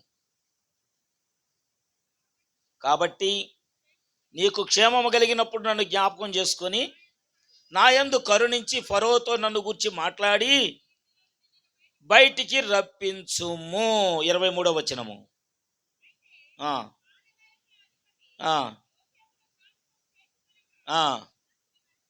అది మన పరిస్థితి కూడా అంతే. అప్పుడప్పుడు అనుకుంటాం మా బంధువులు అమెరికా వెళ్ళారు, మా బంధువులు అక్కడికి వెళ్ళారు, మమ్మల్ని బాగా జ్ఞాపకం చేసుకుంటారని. ఎప్పుడైనా అనుకున్నారా? మీ చుట్టాలు ఎవరైనా గొప్పోళ్ళు అయితే వాళ్ళు కాస్త బాగా బలిస్తే మమ్మల్ని జ్ఞాపకం చేసుకుంటారని అనుకుంటారా? జ్ఞాపకం చేసుకోరు, చేసుకోవాల్సిన అవసరం కూడా లేదు. గుర్తుపెట్టుకోండి. మీరు అనుకుంటారు మా కుటుంబంలో ఒకడు బాగా ఎదిగాడు, లేకపోతే మా కుటుంబంలో ఒక ఆమె బాగా సంపాదించింది, బాగా ఎదిగింది, కాబట్టి మా కుటుంబాలన్నింటినీ జ్ఞాపకం చేసుకున్నది, మమ్మల్ని కూడా బంధకాల నుంచి, మమ్మల్ని కూడా అప్పుల నుంచి విడిపిస్తారు వీళ్ళు అనుకుంటారు. జ్ఞాపకం చేసుకోరు. అది మానవ నైజం. Praise the lord. ఇప్పుడు ఇక్కడ యేసేపు ఒక చోట బంధించబడి ఉన్నాడు. మీ అందరికీ తెలుసు, 30 వెండి నాణేలకి అమ్మివేయబడ్డాడు. ఆయన గోతులు వేశారు, అవునా? ఆయన వస్త్రాన్ని తీసేశారు. ఐగుప్తీయులు వచ్చినప్పుడు వాళ్ళకి అమ్మివేయబడ్డాడు, అవునా? ఐగుప్తుకు అమ్మబడ్డాడు. ఇప్పుడు అతను ఎక్కడ ఉన్నాడంటే చెరసాల్లో ఉన్నాడు. చెరసాల్లో ఉండగా, చెరసాల్లో ఉండినప్పటికీ అతను ప్రార్థించేవాడిగానే ఉన్నాడు. చెరసాల్లో ఉండినప్పటికీ, బంధకాల్లో ఉండినప్పటికీ అతడు దేవునికి మొరపెట్టేవాడుగానే ఉన్నాడు. అతడు బంధకాల్లో ఉన్నప్పటికీ కూడా అతడు కలలు కనేవాడుగా ఉన్నాడు, కలలకు భావాలు చెప్పేవాడిగానే ఉన్నాడు. అంటే శ్రమలు వచ్చినాయి అని దేవుణ్ణి విడిచిపెట్టలేదు. ఇది బాగా గుర్తుపెట్టుకోండి. క్రైస్తవుల్లో జరిగేది ఏంటంటే, నువ్వు కొద్ది కాలం ప్రార్థనకి వెళ్ళిన తర్వాత కొద్దిగా నష్టం రాగానే ఇక్కడికి వెళ్ళటాన్ని బట్టి మనకి ఏం మేలు కలగట్లేదు, ఇంకో చోట చూద్దాం అనుకుంటాం. కొద్ది రోజులు వెళ్ళాక అక్కడ అనిపిస్తుంది ఇక్కడ కూడా మనకేం లాభం లేదు, కప్ప దూకినట్టు దూకుతూ ఉంటాం. ఈ బావి కాబట్టి ఆ బావి, ఆ బావి కాబట్టి. అంటే స్థిరత్వం లేని జీవితం, స్థిరత్వం లేని విశ్వాసం, స్థిరత్వం లేని బ్రతుకులు. కానీ ఇక్కడ చెరలో ఉండినప్పటికీ యేసేపు కలలు గంటూనే ఉన్నాడు, కలల భావాలు చెబుతూనే ఉన్నాడు, అతను ప్రార్థించేవాడిగానే ఉన్నాడు, దేవునికి నమ్మకస్తుడిగానే ఉన్నాడు. అతనికి ఇవ్వబడిన దర్శనాన్ని అతడు మర్చిపోలేదు. ఆమేన్. అతడికి ఇవ్వబడిన దర్శనాన్ని అతడు మర్చిపోలేదు.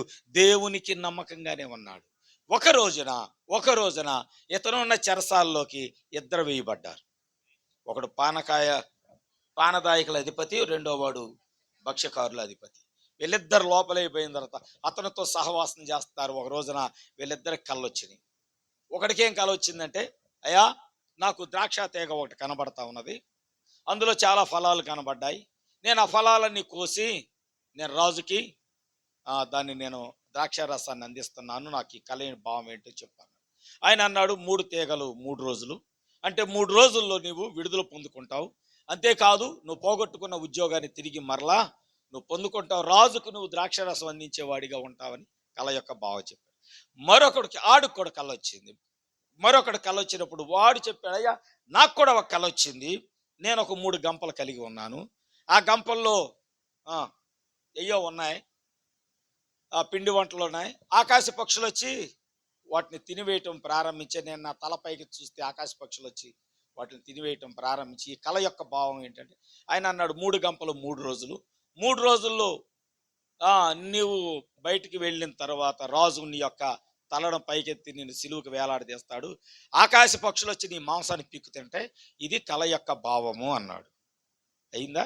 అయిపోయిన తర్వాత ఈయనేం చేశాడు, నిజంగానే ఒక రోజున వీళ్ళిద్దరికి 3 రోజులు అయిన తర్వాత విడుదల వస్తుంది. విడుదల వస్తుంటే ఆ ద్రాక్ష తీగ కళ వచ్చిన వాడితో చెబుతున్నాడు, అయ్యా నువ్వు బయటికి వెళ్తే ఒక్కసారి నన్ను జ్ఞాపకం చేసుకో, నువ్వు విడుదల పొందుకుంటున్నావు, రాజుకి నా ప్రవర్తన గురించి చెప్పు, రాజుకి నా మంచితనం గురించి చెప్పు, రాజుకి నేను ఎలాంటి వాడినో చెప్పు, నన్ను జ్ఞాపకం చేసుకో అయ్యా అన్నాడు. వీడు బయటికి వెళ్ళాడు, వీడు ఉద్యోగం వీడికి వచ్చింది, మర్చిపోయాడు. కానీ దేవుడు మర్చిపోలా. ఆమేన్. మనుషులు మర్చిపోయినా నువ్వు అనుకున్నావు అతడు చెప్తాడు, రాజుకి చెప్తాడు, నాకు విడుదల వస్తుంది, మేలు పొందుకుంటాను అని అనుకున్నా, కానీ దేవుడు మర్చిపోలా. ఒకరోజు సమయం వచ్చింది, యోసేపు ఎలాంటి ప్రయత్నాలు చేయలా, ఆ తలుపులు విరగొట్టుకొని బయటకు వద్దామని, ఆ తలుపులు తెరుచుకొని బయటకు వద్దామని ఏ ప్రయత్నాలు చేయలా, కానీ దేవుడే అతని కొరకు ఒక ప్రయత్నం చేస్తున్నాడు. రాజుకు ఒక దర్శనం వచ్చేలాగా, రాజుకు ఒక కళ వచ్చేలాగా, ఆ భావము ఆ రాజ్యములోనే చెప్పేవాడు లేకుండా చేశాడు దేవుడు. ఎవరు చెప్పాలి? అప్పుడు ఈ పనుడు గుర్తొచ్చింది, రాజా మన రాజ్యములోనే మన దేశములోనే కళలకు భావము చెప్పగలిగిన దేవుని ఆత్మ కలిగిన వాడు ఒకడున్నాడు. ఆమేన్. ఈరోజు ఉందా మనకు ఆ సాక్ష్యం? ఉందా? ఎదటోళ్ళు పోట్లాడగా నువ్వు పోట్లాడేస్తా, ఇంకేముంటుంది సాక్ష్యం? అక్కడితోనే పోయింది. ఎదటోళ్ళు నోరు తెరవగానే నోరు చించేసుకుంటావు, అక్కడే పోయింది నీ సాక్ష్యం, నీ భక్తి, నీ ప్రార్థన అంతా అక్కడే పోతుంది. నువ్వు దేవుని కొరకు నిలబడింది ఎక్కడ? దేవుని కొరకు నువ్వు జీవించింది ఎక్కడ? ఇతరులు నోరు పారేసుకుంటే నీ మీద నువ్వు ప్రార్థన చేసే వ్యక్తివని రుజువు ఎక్కడ? రుజువులు లేవు. అందుకనే మన జీవితాల్లో మన కుటుంబాల్లో దేవుని కార్యాలు జరగట్లేదు. దేవుడు నీ పక్షాన నిలబడాలి అంటే నువ్వు దేవుని కొరకు నువ్వు నిలబట్టడం లేదు. శ్రమ వచ్చినా, శోధన వచ్చినా, కష్టం వచ్చినా దేవుని కొరకు నువ్వు నిలబట్టం లేదు. అందుకే నీ శ్రమ దినమున ఆయన నీతో నిలబట్టడానికి ఇష్టపడటం లేదు. ఎందుకంటే నువ్వు ఆయన ఒప్పుకోవటానికి ఇష్టపడతా.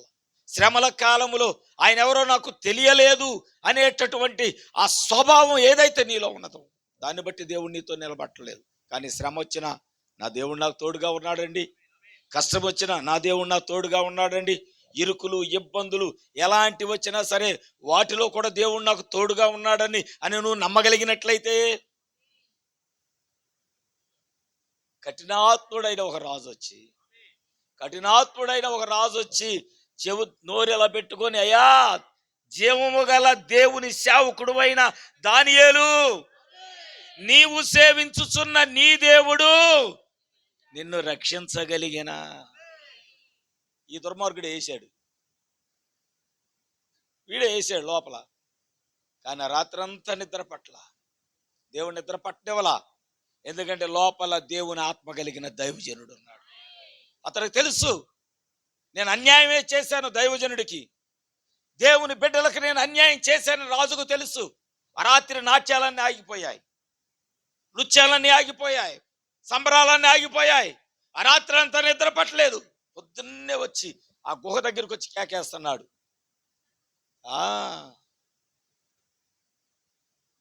నిత్యము నీవు సేవించుచున్న నీ దేవుడు అనగానే దానియేలు ఏమన్నాడు తెలుసా? రాజా, నువ్వు చిరంజీవగును గాక. దేవుడు నన్ను జ్ఞాపకం చేసుకున్నాడు. ఎక్కడుండగా ఏషేబు ఎక్కడుండగా, ఇశ్రాయేలీలు ఎక్కడుండగా, ఐగుప్తు అనే కొలిమిలో ఉండగా, ఆమేన్ హల్లెలూయా, ఏషేబు చెరసాల అనేటటువంటి బంధకాల్లో ఉండగా, అవునా, ఓ హన్నా మూయబడిన గర్భముతో ఉండగా, ఆమేన్, ఎక్కడ మనం చూస్తున్నాము? సింహాల బోనులో ఉండగా.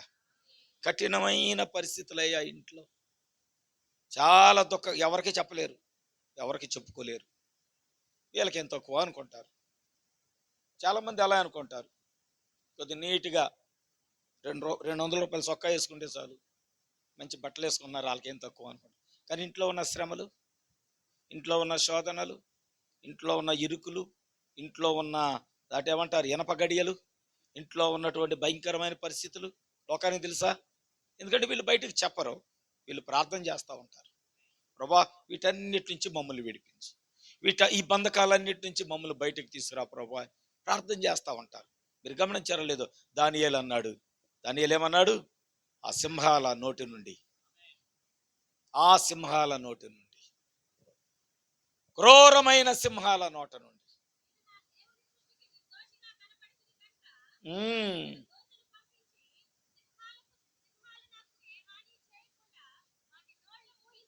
నేను ఇక్కడ క్వశ్చన్ వేస్తాను, దానికి జవాబు చెప్పండి. మీలో ఎవరైనా ప్రయాణం ప్రారంభించగానే ప్రభా ఏం చేస్తున్నావు, పరలోకంలోనే ఉన్నావా, ఓ దూతను పంపివా అని ఎప్పుడైనా ప్రార్థన చేసావా? నేను ప్రయాణమే వెళ్తున్నాను ప్రభా, అర్జెంటుగా ఒక దూతను పంపించాను, ఎప్పుడైనా ప్రార్థన చేసావా?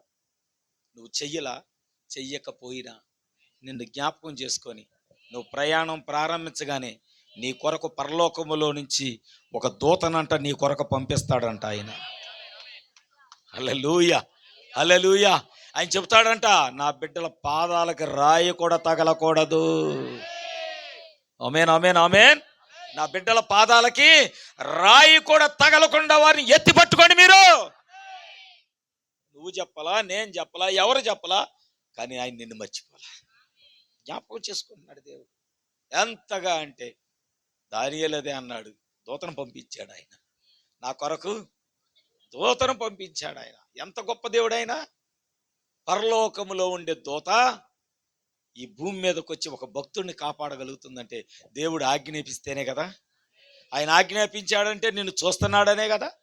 నీ ఇరుకులో, నీ శ్రమలో, నీ కష్టములో, నీ బంధకాలలో, అవునా, నీ యొక్క ఇబ్బందులనే కొలిమిలో నువ్వు ఉండగా ఆయన నిన్ను చూశాడు కదా. చూసే నీ గురించి ఆయన ప్రత్యేకమైన ఆజ్ఞ ఇస్తున్నాడా లేదా? ఆజ్ఞ ఇచ్చే దేవుడు, ఖచ్చితంగా ఆజ్ఞ ఇచ్చే దేవుడు. ఒకరోజు అంటండి, ఒక సమయంలో, జాగ్రత్తగా వినండి,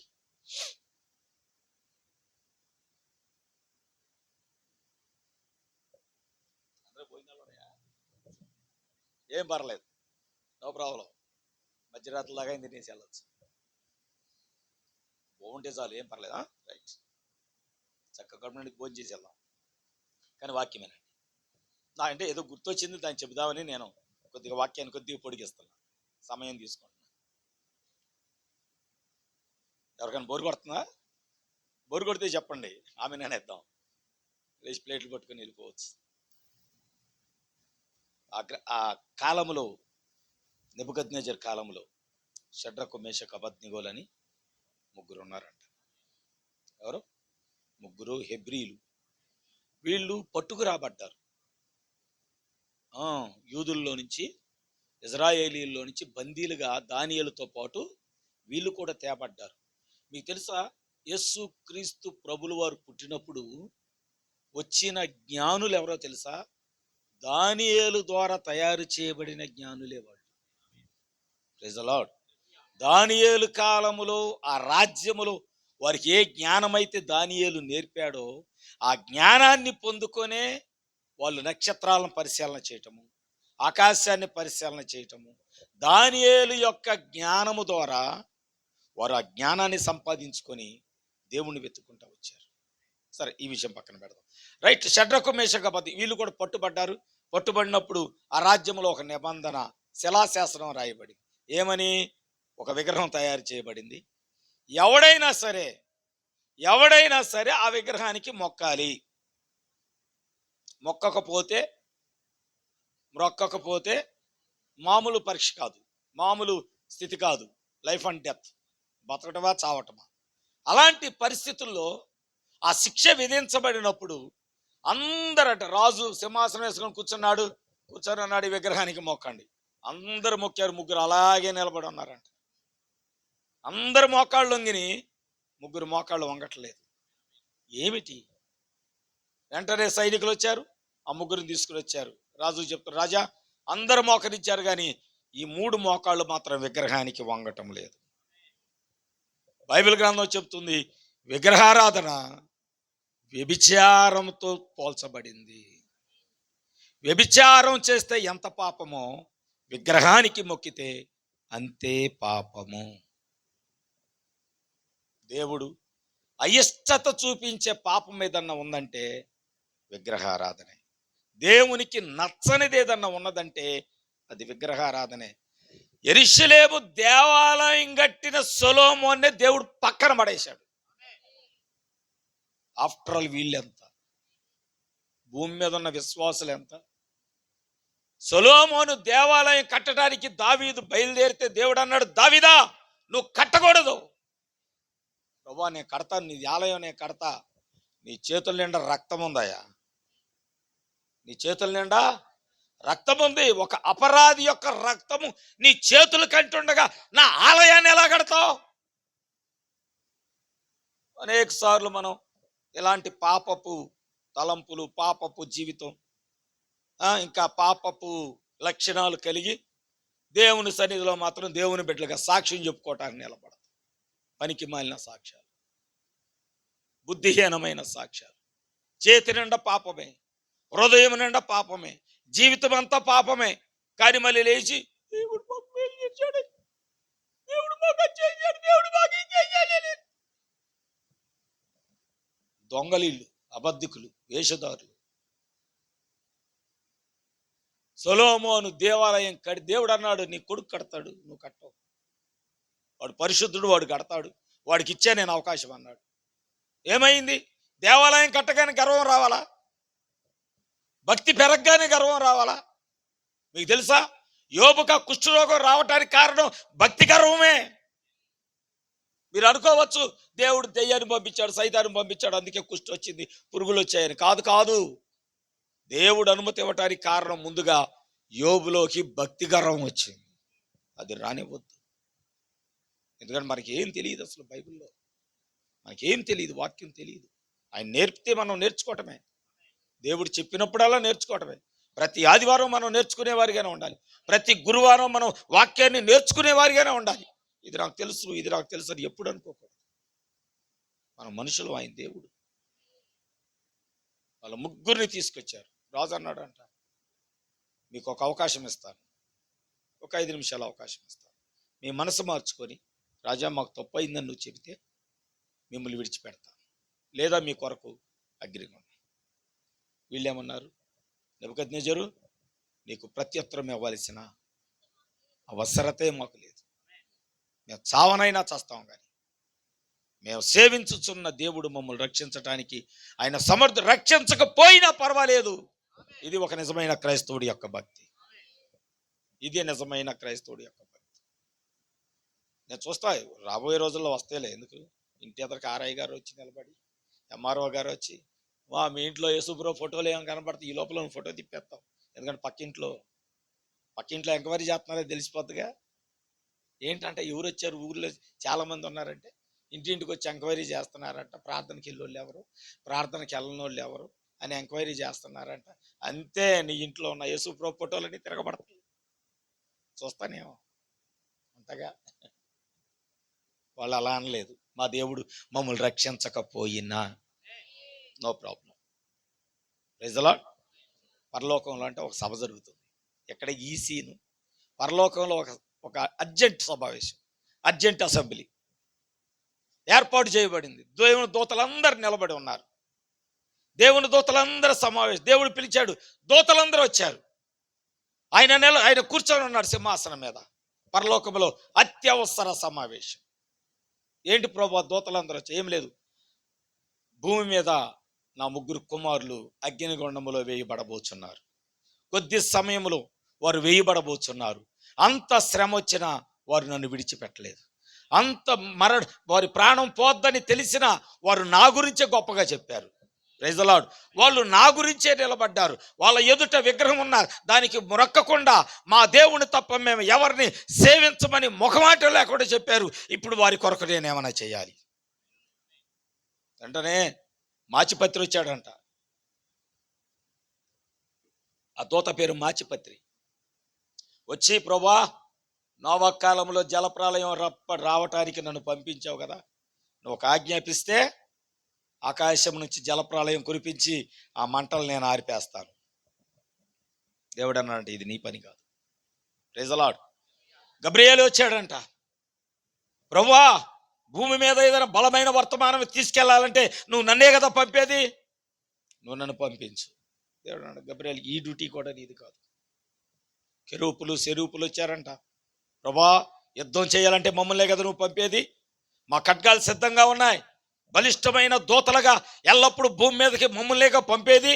ప్రైజ్ ది లార్డ్. యుద్ధం చేయడం మేము సిద్ధంగా ఉన్నాం, వెళ్ళి ఆ రాజుని సైన్యాన్ని హతమార్చమంటారా? లేదు లేదు లేదు లేదు, ఈ డ్యూటీ మీది కాదు. ఇక్కడ అలా జరుగుతూ ఉంటే వీళ్ళని ర్యాంప్ మీద నడిపిస్తూ ఉన్నారంట 3. ఎక్కడ వేయటానికి? అప్పటికే 7 అంతల అగ్ని రాజు ఆజ్ఞాపించాడు. వెళుతూ వెళుతూ ఉండగా వీళ్ళ 3 మాట్లాడుకుంటున్నారు. ఒక సంభాషణ జరుగుతుంది. షడ్రకు, ప్రార్థన చేసావా? మెషకు, నువ్వు ప్రార్థన చేసావా?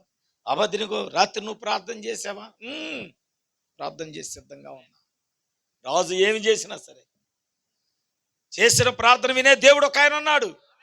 ఆయన మనల్ని మర్చిపోడు. ఆమేన్. ఆయన మనల్ని జ్ఞాపకం చేసుకునే దేవుడుగా ఉన్నాడు. కాబట్టి నేను రాత్రి ఎంతగానే ప్రార్థన చేశాను, ప్రభువా, బంధకాలైనా నిన్ను విడువకుండా ఉండేలాగా నాకు సహాయం చేయమని. ఇది జరుగుతూ ఉండగా వెనక సైనికుడు అన్నాడంట, ఇప్పటికైనా వెనక్కి తిరిగి వచ్చి రాజుగారి కాళ్ళ మీద పడండి, ఇప్పటికైనా సరే సమయం మించిపోతుంది, మీరు అగ్నిగుండంలో పడే సమయం వచ్చింది, ఇప్పటికైనా సరే వెనక్కి రండి.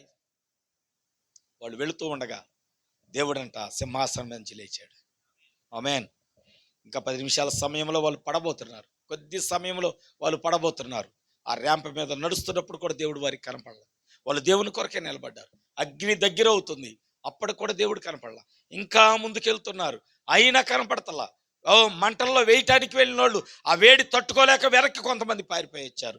ఇంకా కొంతమంది వెయ్యాలి కాబట్టి ఇంకా ముందుకు వెళుతూనే ఉన్నారు. వాళ్ళ ఒళ్ళు కాల్తానే ఉంది. వెళుతూ ఉండగా దేవుడు పరలోకములో 4 దిక్కుల నుండి వాయువులను పిలిచాడంట ఆయన. హల్లెలూయా. 4 దిక్కుల నుండి వాయువులను పిలవగానే తూర్పు, పడమర, ఉత్తర దిక్కు నుంచి 4 దిక్కులు చక్రాలు వచ్చి ఆయన దగ్గర నిలబడ్డాయి. ఆమేన్. హల్లెలూయా. ఆయన కెరూబును పిలిచాడు, అది రెక్కల చాపి ఎగిరి ఆయన ఎదుట వాలిందంట. Praise the Lord. ఆయన కెరూబు మీద నిలబడ్డాడు. వాయువులైన చక్రాలుగా ఉన్నాయి. మెరుపుకు ఆజ్ఞాపించాడంట. ఆయన ఆకాశంలో నుంచి మెరుపు నేరుగా ఎక్కడికి వెళ్ళిందో తెలుసా? అగ్నిగుండంలోకి వెళ్ళింది. ఆమేన్. కీర్తనలో భక్తులు రాస్తాడు, ఆయన మెరుపుకి ఆజ్ఞాపించగానే ఆ మెరుపును పట్టుకొని ఆ వాయువుల్లో అగ్నిగుండంలో వాళ్ళు పడవేయ సమయంలో ఆయనే ముందుగా అక్కడికి వచ్చి నిలబడ్డాడు. గట్టిగా చప్పట్లు కొడదామా? హల్లెలూయా. నిన్ను మర్చిపోయిన దేవుడు కాదాయన. రక్షించుటకు సమర్థుడు. దూతలను వాడుకోలేదు రక్షించడానికి, ఆయనే స్వయముగా దిగి వచ్చాడు. బైబిల్ చెబుతుంది, రాజంట కళ్ళు నలుపుకొని చూస్తున్నాడంట. మనం వేసిన 3 కదా, లోపలేంటి ఆటలు ఆడుకుంటున్నారు వాళ్ళు. అగ్నిగుండంలో దాన్ని ఏమైనా స్విమ్మింగ్ పూల్లో ఆడుకున్నట్లు ఆడుకుంటున్నారేంటి? 3 కదా వేసింది, 4వ వాడు ఒకడు ఉన్నాడు. ఎవడా 4వ వాడు? దేవతల రూపం. ఇంగ్లీష్లో ఏముందంటే సన్ ఆఫ్ గాడ్, దేవుని కుమారుడు. తెలుగులో దేవతల రూపం కలిగిన వాడు అని ఉంది, కానీ ఇంగ్లీష్ బైబిల్లో సన్ ఆఫ్ గాడ్, దేవుని కుమారుడు ఉన్నాడు అక్కడ. చూసారా? నువ్వు అనుకుంటావు అగ్ని లాంటి పరీక్షలు వచ్చినాయి అయ్యా, నేను మర్చిపోలేదు ఆయన. ఈ రాత్రి నీ విశ్వాసం అంతా ఆయన మీద ఉంచు, నీ నమ్మకం అంతా ఆయన మీద ఉంచు. నిన్ను మర్చిపోయిన దేవుడు కాదు అయ్యా. అగ్నిగుండమేనయ్యా మా జీవితం, మా ఇల్లంతా అగ్నేనయ్యా. ఆ బంధకాల్లో ఉన్నాం, చెరసాల్లో ఉన్నాం, ఐగుప్తు అనే కొలిమిలో ఉన్నాం, అందరి చేత మాటలు పడేవారిగా ఉన్నాం. ఆయనను ఆయన నిన్ను మర్చిపోలేదు. చివరికి ఒక మాట చెప్పి నేను ముగిస్తాను. అపోస్తుల కార్యం 12వ అధ్యాయంలోకి వెళ్దాం. అపోస్తుల కార్యములు 12వ అధ్యాయంలోకి వెళ్దాము. 12వ అధ్యాయంలో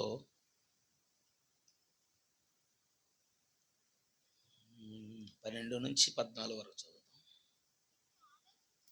ఇట్లు ఇట్లా ఇది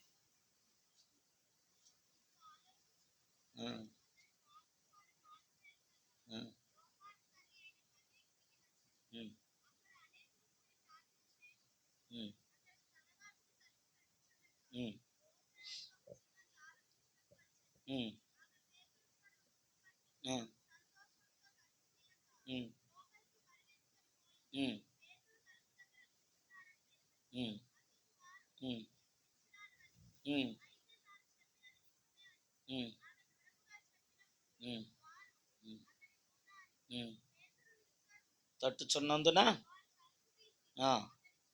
విభ్రాంతి. అసలు ఎక్కడిది ఈ సన్నివేశం? నేను మాట చెప్పనా,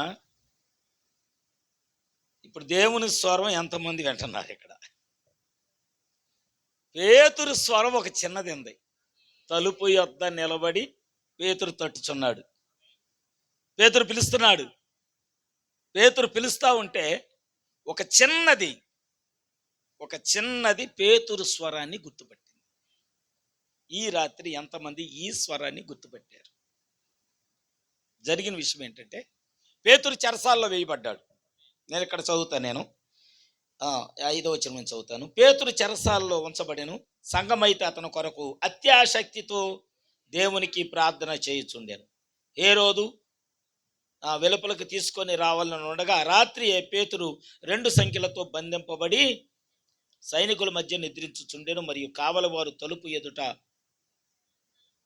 కాచుకొని చుండిరి. ఇదిగో ప్రభుదూత అతని దగ్గర నిలచెను.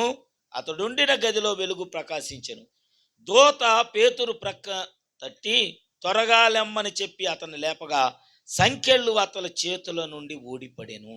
అప్పుడు దూత అతనితో, నువ్వు నడుము కట్టుకొని చెప్పులు తొడుక్కొనమన్ను. అతడు అలాగు చేసిన తరువాత దూత, నీ వస్త్రము పైన వేసుకొని నా వెంబడి రమ్మని అతనితో చెప్పాను. అతడు వెలపలికి వచ్చి దూత వెంబడి వెళ్ళి దూత వలన జరిగినది నిజముగా జరిగినని గ్రహింపక తనకు దర్శనము కలిగినని తలంచెను. మొదటి కావలి వాణ్ణి 2వ కావలి వాణ్ణి దాటి పట్టణమునకు పోవు ఇనుప గవిని యొద్దకు వచ్చినప్పుడు దానంతట అదే వానికి, నీ బంధకాలు తెగిపోవటానికి నువ్వేమైనా ప్రయత్నాలు చేసావా? అయ్యే తెగిపోయినాయి. చూడండి అసలు ఆ వాక్యము ఎంత మధురంగా ఉంది. చెరసాల్లో బంధించబడి ఉన్నాడు. సంఘమేను ఆసక్తితో ప్రార్థన చేస్తుంది. ఎందా చెప్పా, అన్నా ప్రార్థన చేసింది, ఆ ప్రార్థన విని దేవుడు జ్ఞాపకం చేసుకున్నాడు. ఇప్పుడు సంఘం ప్రార్థన చేస్తుంది సేవకుడు గురించి, బంధకాల్లో ఉన్న వారి గురించి. అందుకే మొట్టమొదట అన్నా, నువ్వన్నా ప్రార్థన చేసే వ్యక్తి అయి ఉండాలి, లేకపోతే నీ కొరకు ప్రార్థన చేసేవాళ్ళు ఎవరైనా ఉండాలి. దేవుడు ఈ ప్రార్థన వింటాడు, ఆ ప్రార్థన విని జ్ఞాపకం చేసుకుంటాడు. ఇజ్రాయేలీలు మొరబెడితే అబ్రహాము, ఇస్సాకు, యాకోబు చేసిన ప్రార్థనలు దేవుడు జ్ఞాపకం చేసుకొని విడిపించలా? ఈరోజు నువ్వు ప్రార్థన చేయి, ఈ రాత్రి నువ్వు ప్రార్థన చేయి. ఎలాంటి విడుదల నాకు కావాలి ప్రభువా అని నువ్వు ప్రార్థన చేయి. ఎలాంటి బంధకాలు నాకు కూడా చాలా ఉన్నాయి ప్రభువా, తెగిపోవాలి అని నువ్వు కూడా ప్రార్థన చేయి. నీ పిల్లల జీవితాల్లో ఒకవేళ బంధకాలు ఉంటే, నా బిడ్డల జీవితాల్లో ఉన్న బంధకాలు తెగిపోవాలి ప్రభువా అని నువ్వు ప్రార్థన చేయి. నీ ప్రార్థనే కాదు, ఇంతకుముందు నీ పితరులు చేసిన ప్రార్థన కూడా జ్ఞాపకం చేసుకొని ఆ ఐగుప్తు అనే కొలిమిలో నుంచి నువ్వు తెరవలేవు. ఇక్కడ మనం చూస్తున్నాము, పేతురు దగ్గర తాళాలు లేవు. దేవుని యొక్క దూత రాగానే ముందు సంఖ్యలు ఊడిపోయాయి. దూత మాట్లాడుతున్నాడు, లే, చెప్పులేసుకో, వస్త్రం తీసుకో, పైన వస్త్రం వేసుకో, నడు. ఇతను అనుకుంటున్నాడు దర్శనం అనుకుంటున్నాడు. మొదటి కావల వారు దాటారు, రెండవ కావల వారు దాటారు. పట్టణం యొక్క గవని యొద్ద వచ్చేసరికి ఇనప గడియలంట. ఏంటవి? ఇనప గడియలు. అవంతటకవే నీ కొరకు దేవుడు ఎలాగ తలుపులు తెరుస్తున్నాడో చూడండి. ఇవేం తలుపులు? ఇనప గడియలు, ఇనప తలుపులు. నీకు తీసుకోవటం నీ వల్ల కాదు, కానీ నీ కొరకు దేవుడే తెరుస్తున్నాడు ఆ తలుపులు. నీ కొరకు దేవుడే ఐగుప్తు కొలుముల నుంచి బయటకు నడిపిస్తున్నాడు. నీ కొరకు ఆయనే ఎండిన గర్భాన్ని మరలా ఆయన తెరుస్తూ ఉన్నాడు. నీ కొరకే ఆయన సింహాల బోను యొక్క తలుపులు తెరుస్తున్నాడు. Praise the lord. అంత గొప్ప దేవుడు ఈ రాత్రి ఉన్నాడండి. ఇంకా దేవుడు మర్చిపోయాడు. దేవుడు ఎందుకు మర్చిపోతాడు ఆయన? నిన్న ఆదివారం చెప్పిన వాక్యం నువ్వు మర్చిపోతావు, కానీ ఎంతమంది గుర్తుంది అన్ని సంఘాల్లో? ఏం చెప్తారా? పోయిన వారం మా పాస్టర్ గారు ఏ వాక్యం చెప్పారంటే గుర్తుండదు. మనకెందుకు గుర్తుంటుంది? గుర్తుండదు. ఆ పానకాలదాయ అధిపతి ఏసేపునట్టే మర్చిపోయాడు. నన్ను జ్ఞాపకం చేసుకోరా బయటికి వెళ్ళాకంటే వాడు మర్చిపోయాడంట. మనకు కూడా అదే, మనం వాళ్ళ ఫ్యామిలీలో నుంచి వచ్చిన వాళ్ళే. అందుకే గుర్తుండవు మనకి. దేవుడు చేసిన కార్యాలు గుర్తుండవు, దేవుడిచ్చిన విడుదల గుర్తుండదు, దేవుడు చేసిన మేళ్ళు జ్ఞాపకం ఉండవు. ఎప్పుడు మన స్వబుద్ధి మీదే ఆధారపడతాం. నేను, నా వల్లే, నేను లేకపోతే ఏముండదు. ఒక రోజు నా సమాధిలోకి వెళ్తాను, ఏముండదు. నేను అనుకున్న వాళ్ళందరినీ గడ్డి మేపించాడు దేవుడు బైబిల్లో. లోకం సంగతి నాకు తెలియదులే. నేను అనే మాట నీ హృదయంలోకి వచ్చిందా, గడ్డి మేయటానికి ఆల్రెడీ గడ్డి పెరుగుతుంది అక్కడ ఓ పక్క, అంతే.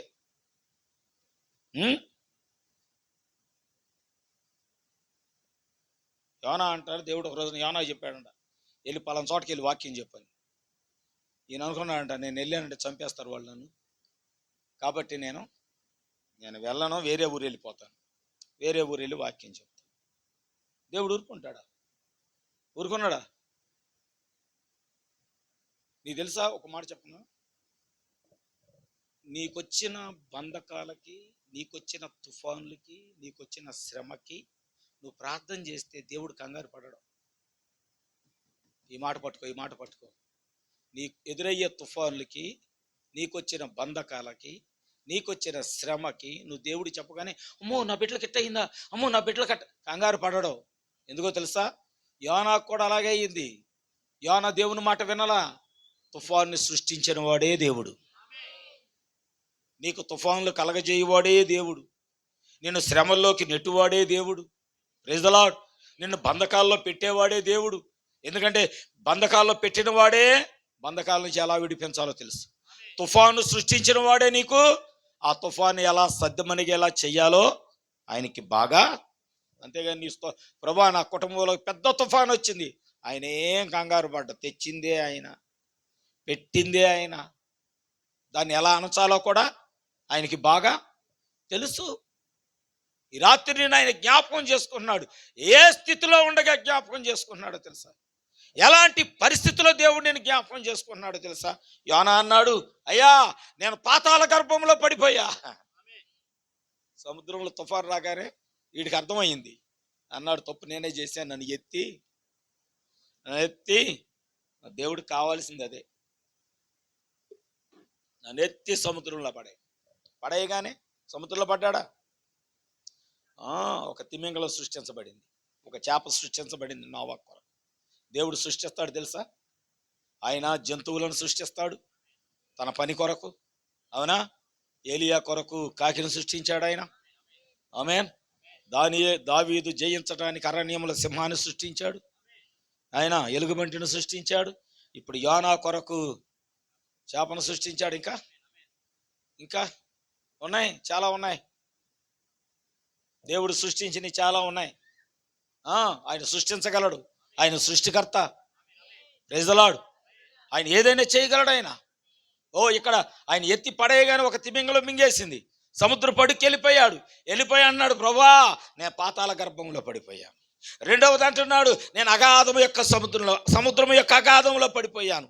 నా తల మీద ప్రవాహాలు, నా తల మీద తరంగాలు, నా తల మీద కరులు ఆయన తిరుగుతున్నాయి. తర్వాత అన్నాడు, ఓ ప్రభువా, నా తల చుట్టూ సముద్రపు నాచు చుట్టబడి ఉంది, భూమి యొక్క గడియలు నా తలపైన వేయబడి ఉన్నాయి. ఇంకెక్కడ దిగిపోయింది తెలుసా? పర్వతాల యొక్క పునాదుల్లోకి నేను దిగిపోయాను, కటిక చీకటి కోపములోకి నేను దిగిపోయాను. కోపములోకి దిగిపోయాడంట. మర్చిపోయాడా దేవుడు? మర్చిపోయాడా? ఆలాలకైతే ఒకటి చెరసాల, వాడికి సింహాల భూమును, ఒకడికి అగ్నిగుండం, ఒకరికేనో ఐగుప్తు అయ్యా. కానీ ఈ యోనా ప్రవక్తకైతే ఒకటి కాదు, రెండు కాదు, 7-8 రకాల ఇబ్బందులు. పాతాల గర్భం అంటున్నాడు, అగాధ సముద్రం అంటున్నాడు, ప్రవాహాలు, తరంగాలు, కరులు, చుట్టబడిన సముద్రపు నాచు అంటున్నాడు, భూమి గడియలు అంటున్నాడు, పర్వతాల పునాదుల్లోకి వెళ్ళానంటున్నాడు, ఇంకా కోపములోకి దిగజారిపోయాను. మర్చిపోయాడా? ఈ రాత్రి నిన్ను కూడా మర్చిపో. ఎలాంటి యోనా లాంటి స్థితిలోకి నువ్వు దిగజారిపోయినా, అక్కడ వరకు నువ్వు పడిపోయి నిన్ను అక్కడ కాపాడటానికి ఎవరో లేకపోయినా, నిన్ను రక్షించడానికి ఎవరో లేకపోయినా, ప్రైజ్ ది లార్డ్, అక్కడ కూడా ఆయన నిన్ను మర్చిపోలేదు. అక్కడ కూడా ఆయన నిన్ను జ్ఞాపకం చేసుకుంటున్నాడు. అదే అన్నాడు ఆయన. ఈ మాట చెప్పి ముగిస్తాను సార్. తల్లి గర్భంలో నుంచి మనం బయటికి రాగానే ఆయన అన్నాడు, తల్లి గర్భంలో నుంచి నువ్వు బయటికి రాగానే నీ నాభి సూత్రం కొయ్యబడలేదు. అంటే బొడ్డు, తల్లికి బిడ్డకి ఉన్న బొడ్డు కొయ్యబడలా. నీ రక్తంలో నువ్వు పొర్లుతున్నావు, చూడటానికి అసహ్యంగా ఉన్నావు, నీకు ఉప్పు రాయలేదు, నీ శుభ్రం చేయలేదు, నీకు బట్ట చుట్టలేదు, నిన్ను ఎత్తుకున్నవాడు లేడు, నిన్ను చూసినవాడు లేడు, నిన్ను పట్టించుకున్నవాడు లేడు, అసలు నిన్ను శుభ్రం చేయాలని ఆలోచన చేసిన వాడే లేడు. అయినను నేను నిన్ను చూసి, నీ రక్తంలో పొర్లుచున్న నిన్ను చూసి నువ్వు బ్రతుకు అంటే నువ్వు బ్రతికావు. ఎక్కడ పడి ఉండగా జ్ఞాపకం చేసుకున్నాడు. ఎక్కడ పడి పిండమునయ్యుండగా, పిండమునై నేనుండగా నీ కన్నులు నన్ను చూసెనే. పడదాం. పిండమునై నేనుండగా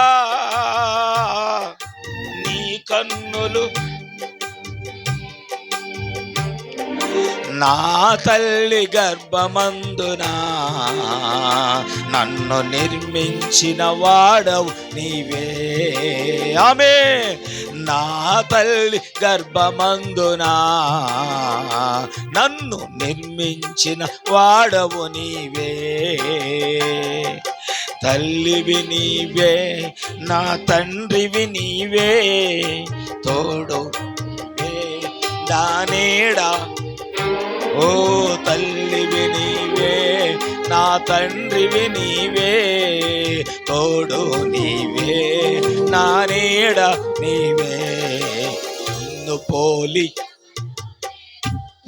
నా యేసయ్యా నీలాంటి దేవుడు లేడు.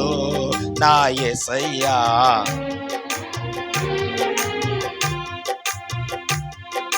తల్లివి నీవే, నా తండ్రివి నీవే, తోడు నీవే, నా నీడ నీవే. తల్లివి నీవే, నా తండ్రివి నీవే, తోడు నీవే.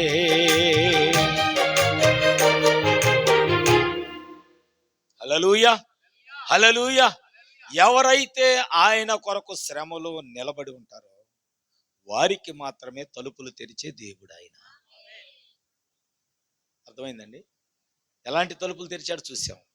ఎనప సంఖ్యలు, భూమి యొక్క గడియలు, ఐగుప్తు యొక్క కొలిమనే తలుపులు. అవునా? పౌలు రాయలేదు, ఐగుప్తు అనే కొలిమిలో ఉండగా ఆయన మిమ్మల్ని బయటికి తీసుకొచ్చాడని. ఎవరు చేయగలరు ఆ పనులన్నీ?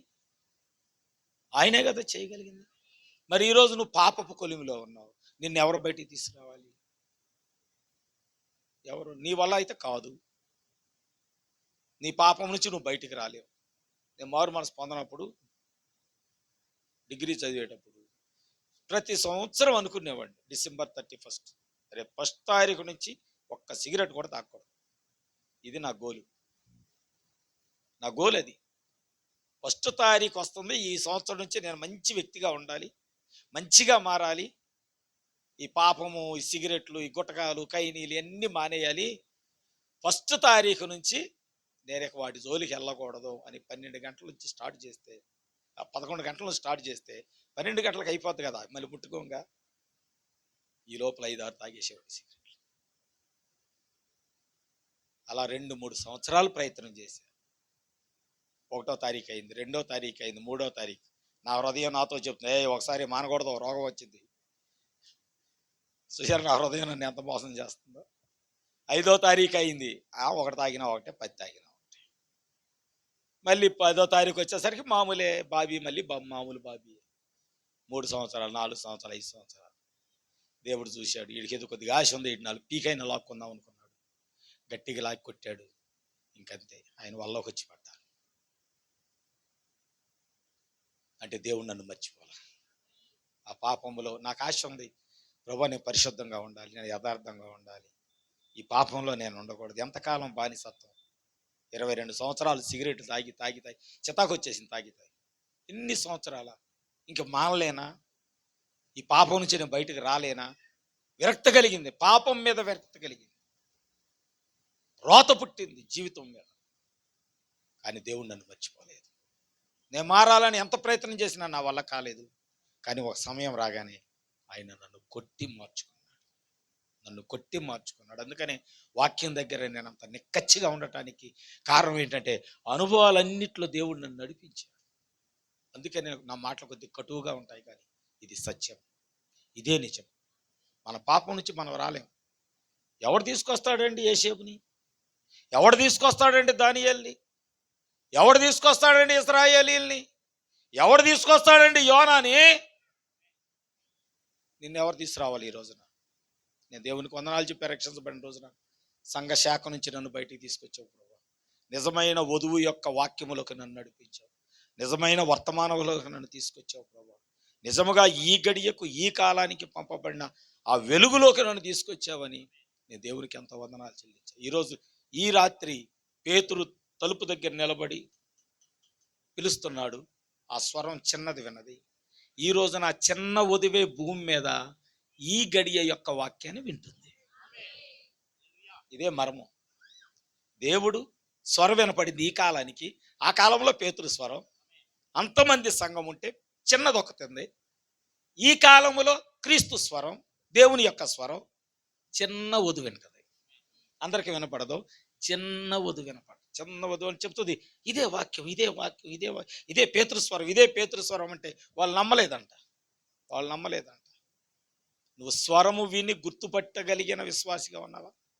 స్వరము వినపడినా ఇది మనకు కాదులే, ఇది మనకు సంబంధించింది కాదులే అని మిగిలిన సంఘస్థులు ఇంటి లోపల ఉన్న వాళ్ళు వారి వలె ఉన్నావా?